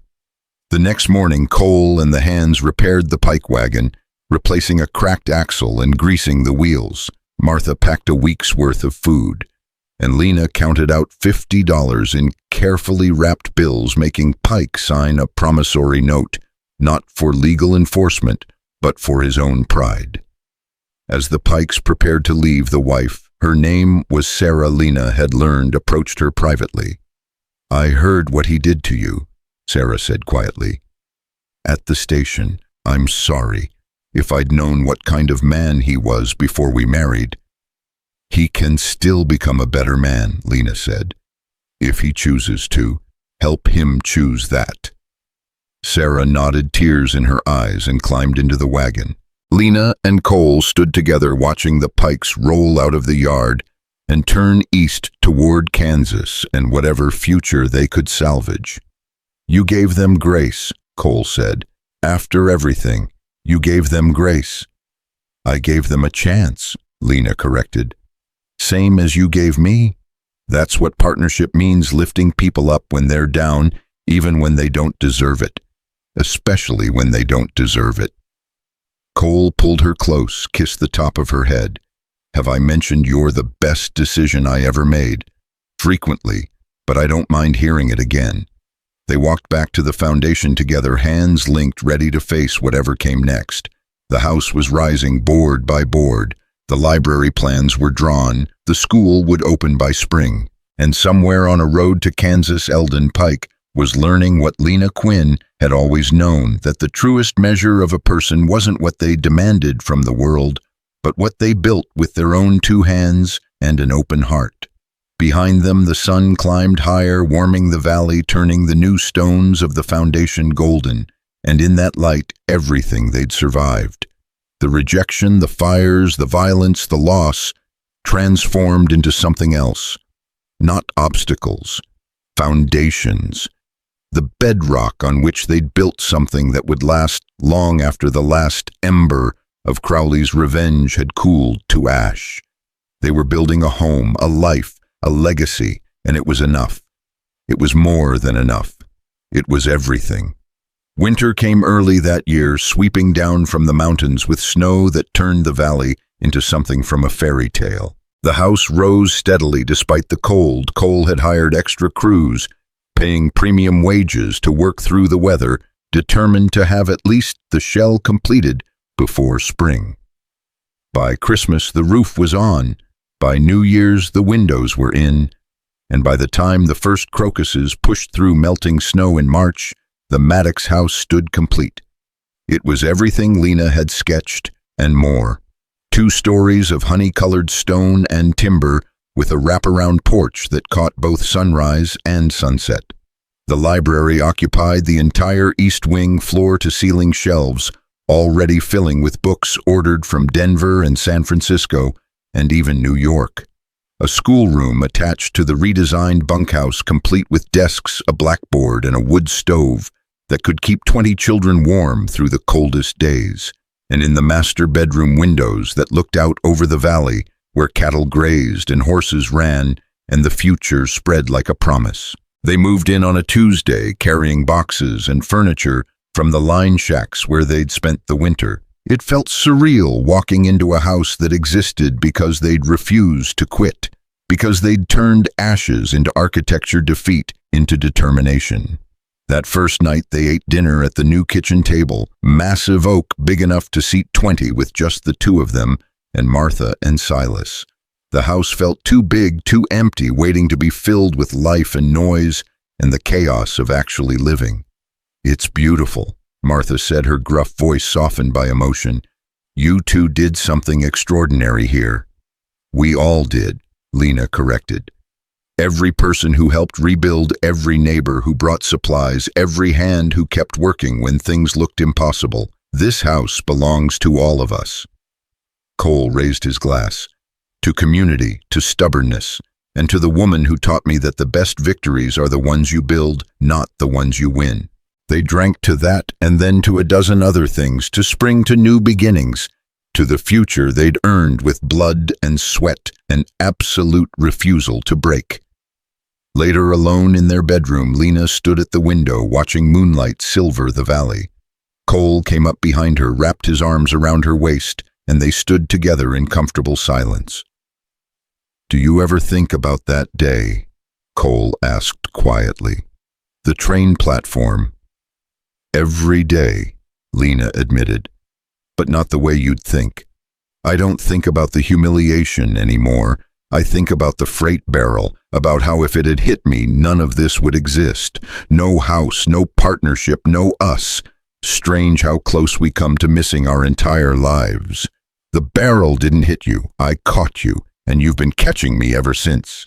Lena smiled, leaning back against his chest. Partnership. Partnership, he agreed. The school opened in April, and Lena's gamble paid off beyond anything she'd imagined. They hired Miss Eleanor Hayes, a young teacher from Philadelphia, who'd come west for adventure and found purpose instead. 23 students enrolled in the first week Ranch Kids Town, kids children of farmers and miners and shopkeepers. Some were 6 years old and learning their letters. Others were 15 and had never seen the inside of a classroom. Lena taught the evening classes herself, reading and arithmetic for ranch hands who'd never had the chance to learn. Men who could break horses and mend fence sat at child-sized desks, laboriously forming letters, their faces fierce with concentration. There was no shame in it, not here, only determination. Bucky was one of her best students, attacking reading with the same stubborn energy he'd shown recovering from his broken leg. "I'm going to read law," he announced one evening, sounding surprised by his own ambition. "Sheriff Brennan says he needs a deputy who can actually understand legal documents. Says I've got the temperament for it." "You do," Lena agreed, watching him puzzle through a page of territorial statutes. "You're careful, methodical fare. You'd make an excellent lawman." Bucky looked up, his young face serious. "You gave me that Miss Quinn, I mean Mrs. Maddox. That night with my leg, you didn't have to help me. Could have let me lose the leg, lose my job, lose everything. But you didn't. And now I've got a future because you wouldn't quit on me. I won't forget that." Lena's throat tightened. "You gave yourself that future, Bucky. I just held things together while you healed. The rest was you." But she knew the truth. They'd all given each other futures, her and Cole and Martha, and every person who'd chosen to stand together when it would have been easier to run. That was the real victory. Not the house or the land or the money. The people who'd become family. May brought unexpected news. A telegram arrived from Denver from the territorial prosecutor's office. James Crowley had been arrested trying to board a ship to Europe. The arson charges, combined with evidence of bribery and witness tampering, had finally caught up with him. He was being held for trial, and the prosecutor wanted Cole and Lena to testify. "We have to go," Lena said, reading the telegram for the third time. "We have to see this through." "I know." Cole's voice was grim. "I just hoped we were done with him, that he'd disappear and we could get on with our lives. We'll never be done with him until he faces justice, real justice, not just losing a court case, actual consequences for actual crimes." They traveled to Denver in June, taking the train this time instead of wagon. Lena watched the landscape roll past and thought about that other train ride months ago when she'd been full of hope and terror, heading toward a man who'd reject her at first sight. How different this journey was with a husband beside her, a purpose driving her, and the confidence that came from knowing she'd already survived the worst and built something beautiful from it. The trial lasted 3 days. Lena testified about the fire, about the threats, about standing on her porch with a Winchester while Crowley's men tried to burn her home. Cole spoke to the pattern of intimidation, the rustling, the systematic campaign of terror. Sheriff Brennan brought evidence. The hired guns who'd been caught turned state's evidence, describing in careful detail exactly what Crowley had ordered and paid for. The jury deliberated for 2 hours. Guilty on all counts. 15 years in territorial prison. Crowley's face when the verdict was read was something Lena would remember forever. Not rage, not defiance, but genuine shock. Like he'd truly believed that money and lawyers could buy him out of any consequence. Like he'd never considered that actions might have permanent repercussions. As the bailiffs led him away, Crowley looked directly at Lena. For a moment, their eyes met. And in that moment, Lena saw something almost like understanding. He'd underestimated her, underestimated all of them, treated them like obstacles to be removed instead of people with their own will, their own strength, their own refusal to be erased.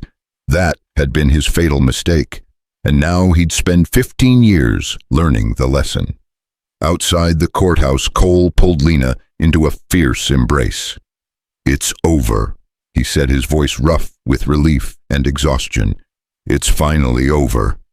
"It's over," Lena agreed, but she was already thinking about what came next, not vengeance or justice or any of the hard, necessary battles they'd fought. Something better, something worth all the fighting. They returned to the ranch in high summer when the valley was at its most beautiful grass, so green it hurt to look at wildflowers carpeting the hills, cattle fat and healthy foals running with their mothers. The house rose golden in afternoon light, and smoke from the bunkhouse kitchen promised dinner was being prepared. Home, real home. Martha met them at the door, her face carefully neutral in that way that meant she was hiding something big. "You've got mail," she said, handing Lena a thick envelope. Lena opened it, read the first few lines, and nearly dropped it. Cole, look at this." It was from the Territorial Education Board. They'd heard about the school at Maddox Ranch, about the library, about the evening classes for adults. They wanted to make it an official school district, complete with government funding, teacher certification, and a curriculum that could be replicated across the territory. The letter went on for 3 pages full of praise and bureaucratic language, and the magic phrase $2,000 annually for operational costs. "We did it," Lena whispered. "We actually did it. The school's permanent." Cole read over her shoulder, his expression shifting from surprise to pride to something deeper. "You did it. This was your vision." "Our vision. We built it together." They celebrated that night with everyone, the ranch hands, the neighbors, Miss Hayes, who was so excited she cried, Bucky, who'd just been officially hired as Sheriff Brennan's deputy and wore his badge like a sacred trust. The house filled with laughter and music, and the particular joy that comes from achieving something everyone said was impossible. Late in the evening, Old Man Chen pulled Lena aside. "My granddaughter," he said without preamble. "She's 12, smart as a whip, but never had proper schooling. Could she come to your classes?" "Of course. Any child who wants to learn is welcome." "Not just her." Chen's weathered face was serious. "I've been talking to folks, Chinese, Mexican, Indian families who've been told their kids can't attend regular schools. Word is you don't care about that nonsense. You just care if they want to learn." Lena felt something fierce and bright kindle in her chest. "That's exactly right. We don't care where you're from or what you look like or who your parents are. If you want to learn, you're welcome." Chen nodded slowly. "You're going to change things, Mrs. Maddox, not just here. Everywhere. People are going to look at what you built and realize it's possible. That's dangerous and important in equal measure." "Good," Lena said. "It should be." By September, enrollment had doubled. Children came from 20 miles away, brought by parents who'd heard about the school that accepted everyone. Miss Hayes hired an assistant teacher.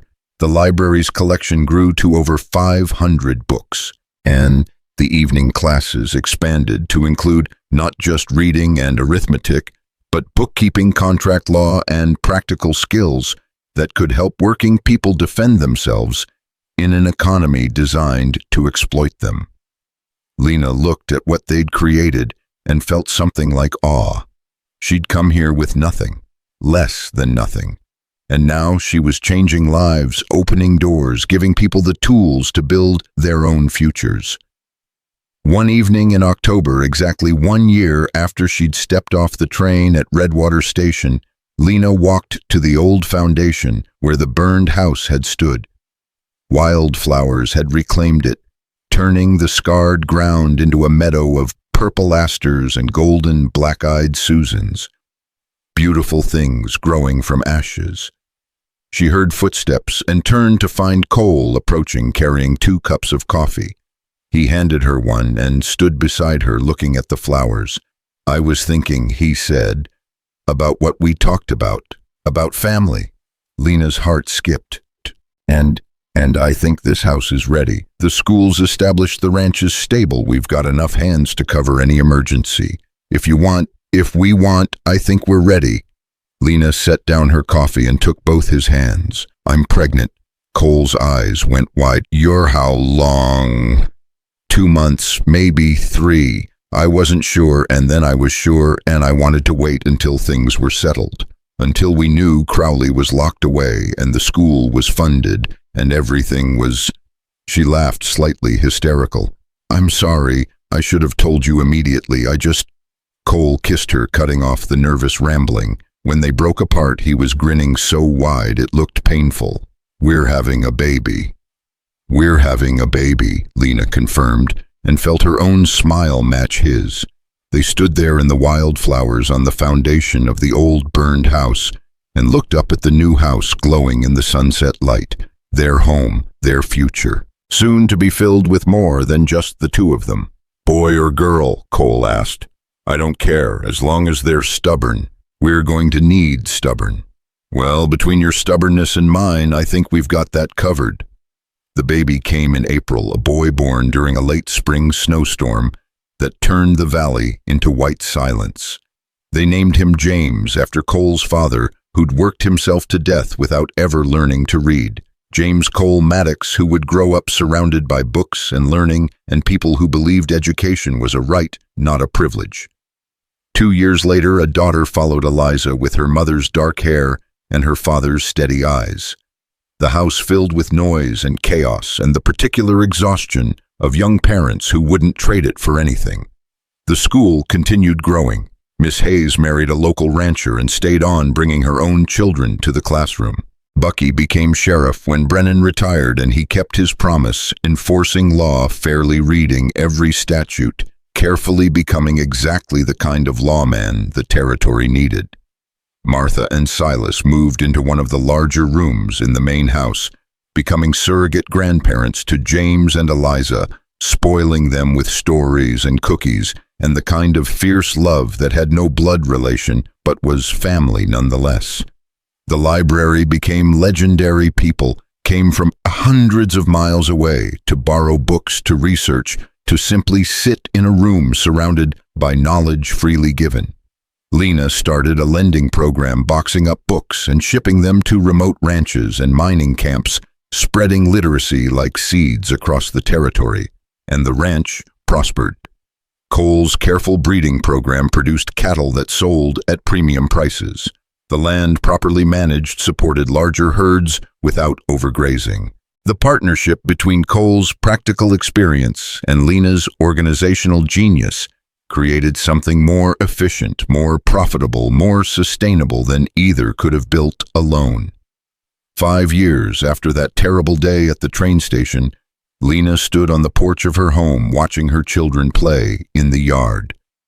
James was teaching Eliza to ride his patience infinite, his instructions clear. Good kids, strong kids, kids who'd never know what it felt like to be told they weren't enough. Cole came out, put his arms around her waist, and they stood together watching the scene. Any regrets? He asked, echoing that question from years ago. Lena thought about everything, the humiliation, the fear, the fires and fights and impossible rebuilds. She thought about who she'd been when she'd stepped off that train, heart full of hope and terror, with nothing but a carpetbag and pride keeping her upright. And who she was now, a rancher's wife, a mother, an educator, a woman who'd built something permanent from the ashes of rejection. Not one, she said. Not a single one. Not even Pike? Lena smiled. Especially not Pike. If he'd married me, I'd be running a failing mercantile in a small town trying to please a man who wanted convenience instead of partnership. Instead, I'm here, with you, with this. She gestured at the valley, the house, the children, the life they'd built. Pike gave me the greatest gift he could have. He freed me to find what I actually needed instead of what I thought I wanted. Cole kissed her temple. We should write him a thank you note. We should not. They laughed together, easy and warm, the laughter of people who'd survived enough to know what mattered. A wagon appeared on the road. Visitors. Lena shaded her eyes and recognized Sarah Chen's distinctive architect sketches being unrolled as she climbed down. Behind her wagon came another, then another. The monthly community gathering was starting when neighboring ranchers and their families came together to share news, trade goods, and let their children play together while adults planned cooperative ventures. It had started small, just a few families. Now it was dozens, turning the ranch into a hub of community activity. People helped each other with harvests, shared equipment, pooled resources for purchases, the kind of cooperation that made frontier life survivable instead of merely brutal. "I'll get the coffee started," Martha called from inside, "and if someone doesn't help me with these pies, there'll be hell to pay." Lena headed inside, stopping to ruffle James's hair as she passed. "Watch your sister," she told him, "and stay where we can see you." "Yes, ma'am," he said, so serious, so responsible for a 5-year-old. Inside the kitchen was controlled chaos, Martha coordinating food preparation, like a general commanding troops, ranch wives arriving with dishes, children underfoot, dogs hoping for scraps. This was what community looked like, not just helping during crises, but showing up for the ordinary moments too, the celebrations and the daily work and the simple act of being together. As evening fell and lanterns were lit, the party moved to the yard. Fiddles appeared and someone produced a harmonica, and suddenly there was dancing. Lena danced with Cole, then with Silas, then with her son, who stood on her feet and laughed as she waltzed him around.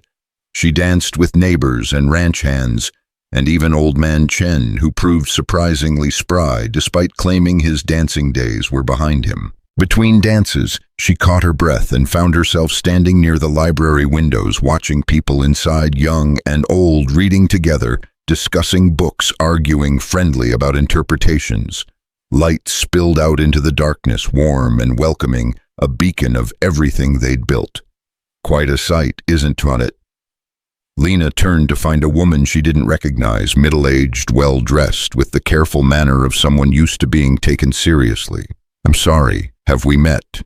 "Not yet. I'm Catherine Morrison, Territorial Representative for the Women's Suffrage Association. I've been hearing about what you've built here, the school, the library, the community cooperation. I wondered if you'd be interested in hosting a meeting.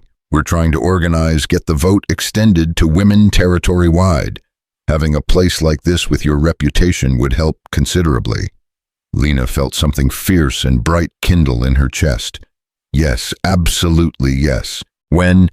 "Next month, we'd bring speakers, materials, literature. Next month is perfect. And Mrs. Morrison, we'll make sure every woman within 50 miles knows about it. Every woman who's been told she can't vote, can't own property, can't make decisions about her own life. They'll all be here." Catherine Morrison smiled, the smile of a woman who'd found an ally. "I think we're going to do great things together, Mrs. Maddox." "I think you're right." As the night deepened and the party continued, Lena found Cole and pulled him aside. "I just agreed to host a suffrage meeting." Cole didn't even blink. "Good, about time. You'll need to set up chairs in the schoolroom and maybe prepare for the men who will object. Some of our neighbors are traditional." "Let them object. We're doing it anyway." Never doubted it for a second. He pulled her close, and they swayed together to the music, not quite dancing, just being together. "You know what I love most about you. My stubbornness, that you never stop. You build a house, then a school, then a library, then a community organization, then a suffrage movement. Most people would be satisfied after the first victory, but not you. You just keep building." Lena leaned her head against his shoulder. "I spent too many years being told I couldn't build anything. Now that I know I can, I don't want to stop." "Then don't. Build everything, change everything. I'll be right here backing you up." "Partnership," Lena murmured. "Partnership," Cole agreed. The party continued until midnight, and when the last visitors had left and the children were asleep and the house was finally quiet, Lena walked out onto the porch one more time. The valley stretched dark and peaceful under a sky so full of stars, it looked like someone had spilled diamonds across black velvet. She thought about that girl who'd stepped off the train a lifetime ago. That girl who'd been so desperate for respectability, for acceptance, for someone to tell her she was enough. That girl would barely recognize the woman standing here, now confident, capable, building movements and changing lives, partnered with a man who valued her strength instead of fearing it. But in some ways, they were the same person, still stubborn, still refusing to quit, still believing that people who worked together could build something that lasted. The difference was now she had proof. The house behind her solid and warm, the school down the hill filled with children's voices every morning, the library glowing with knowledge, the community gathering monthly to support each other, the suffrage meeting planned for next month, the children sleeping peacefully upstairs, growing up in a world where they'd be told they could do anything and actually be able to do it. This was the truest victory, not defeating Crowley, not winning in court, not even surviving the fire. This, building something so solid, so good, so permanent that it would outlast all of them, creating a place where people could become more than survival demanded, a place where partnership mattered more than power, where education opened doors, where community meant something real. Lena wrapped her arms around herself, feeling the night breeze cool against her skin, and smiled. She'd arrived here with nothing expecting, nothing hoping, only for a chance to start over. Instead, she'd found everything, and in finding it, she'd built it.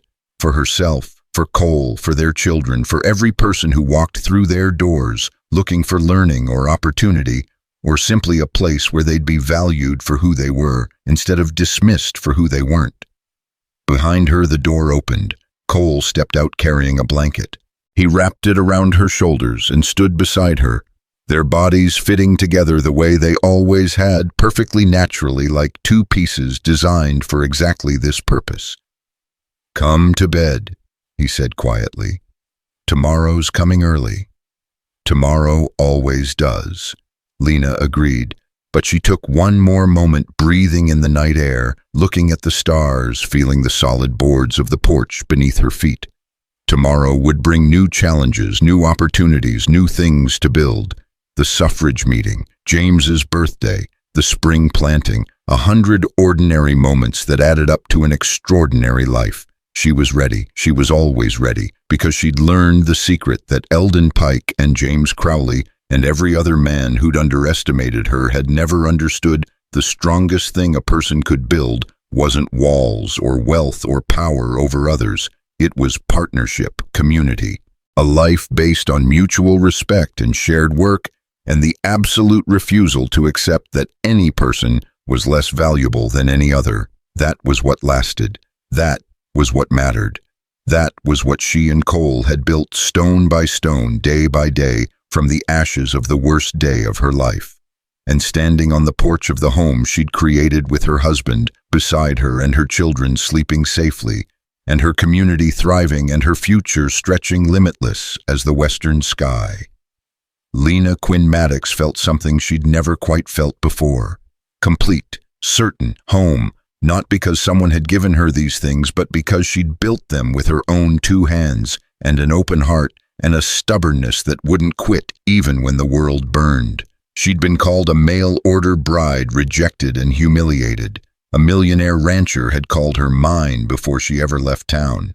But the truth was simpler and stronger than either label. She'd called herself partner, wife, mother, teacher, builder, and she'd made every single one of those titles true.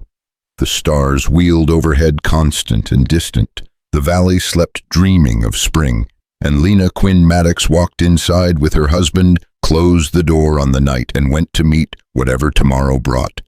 Together, equal, unbroken home.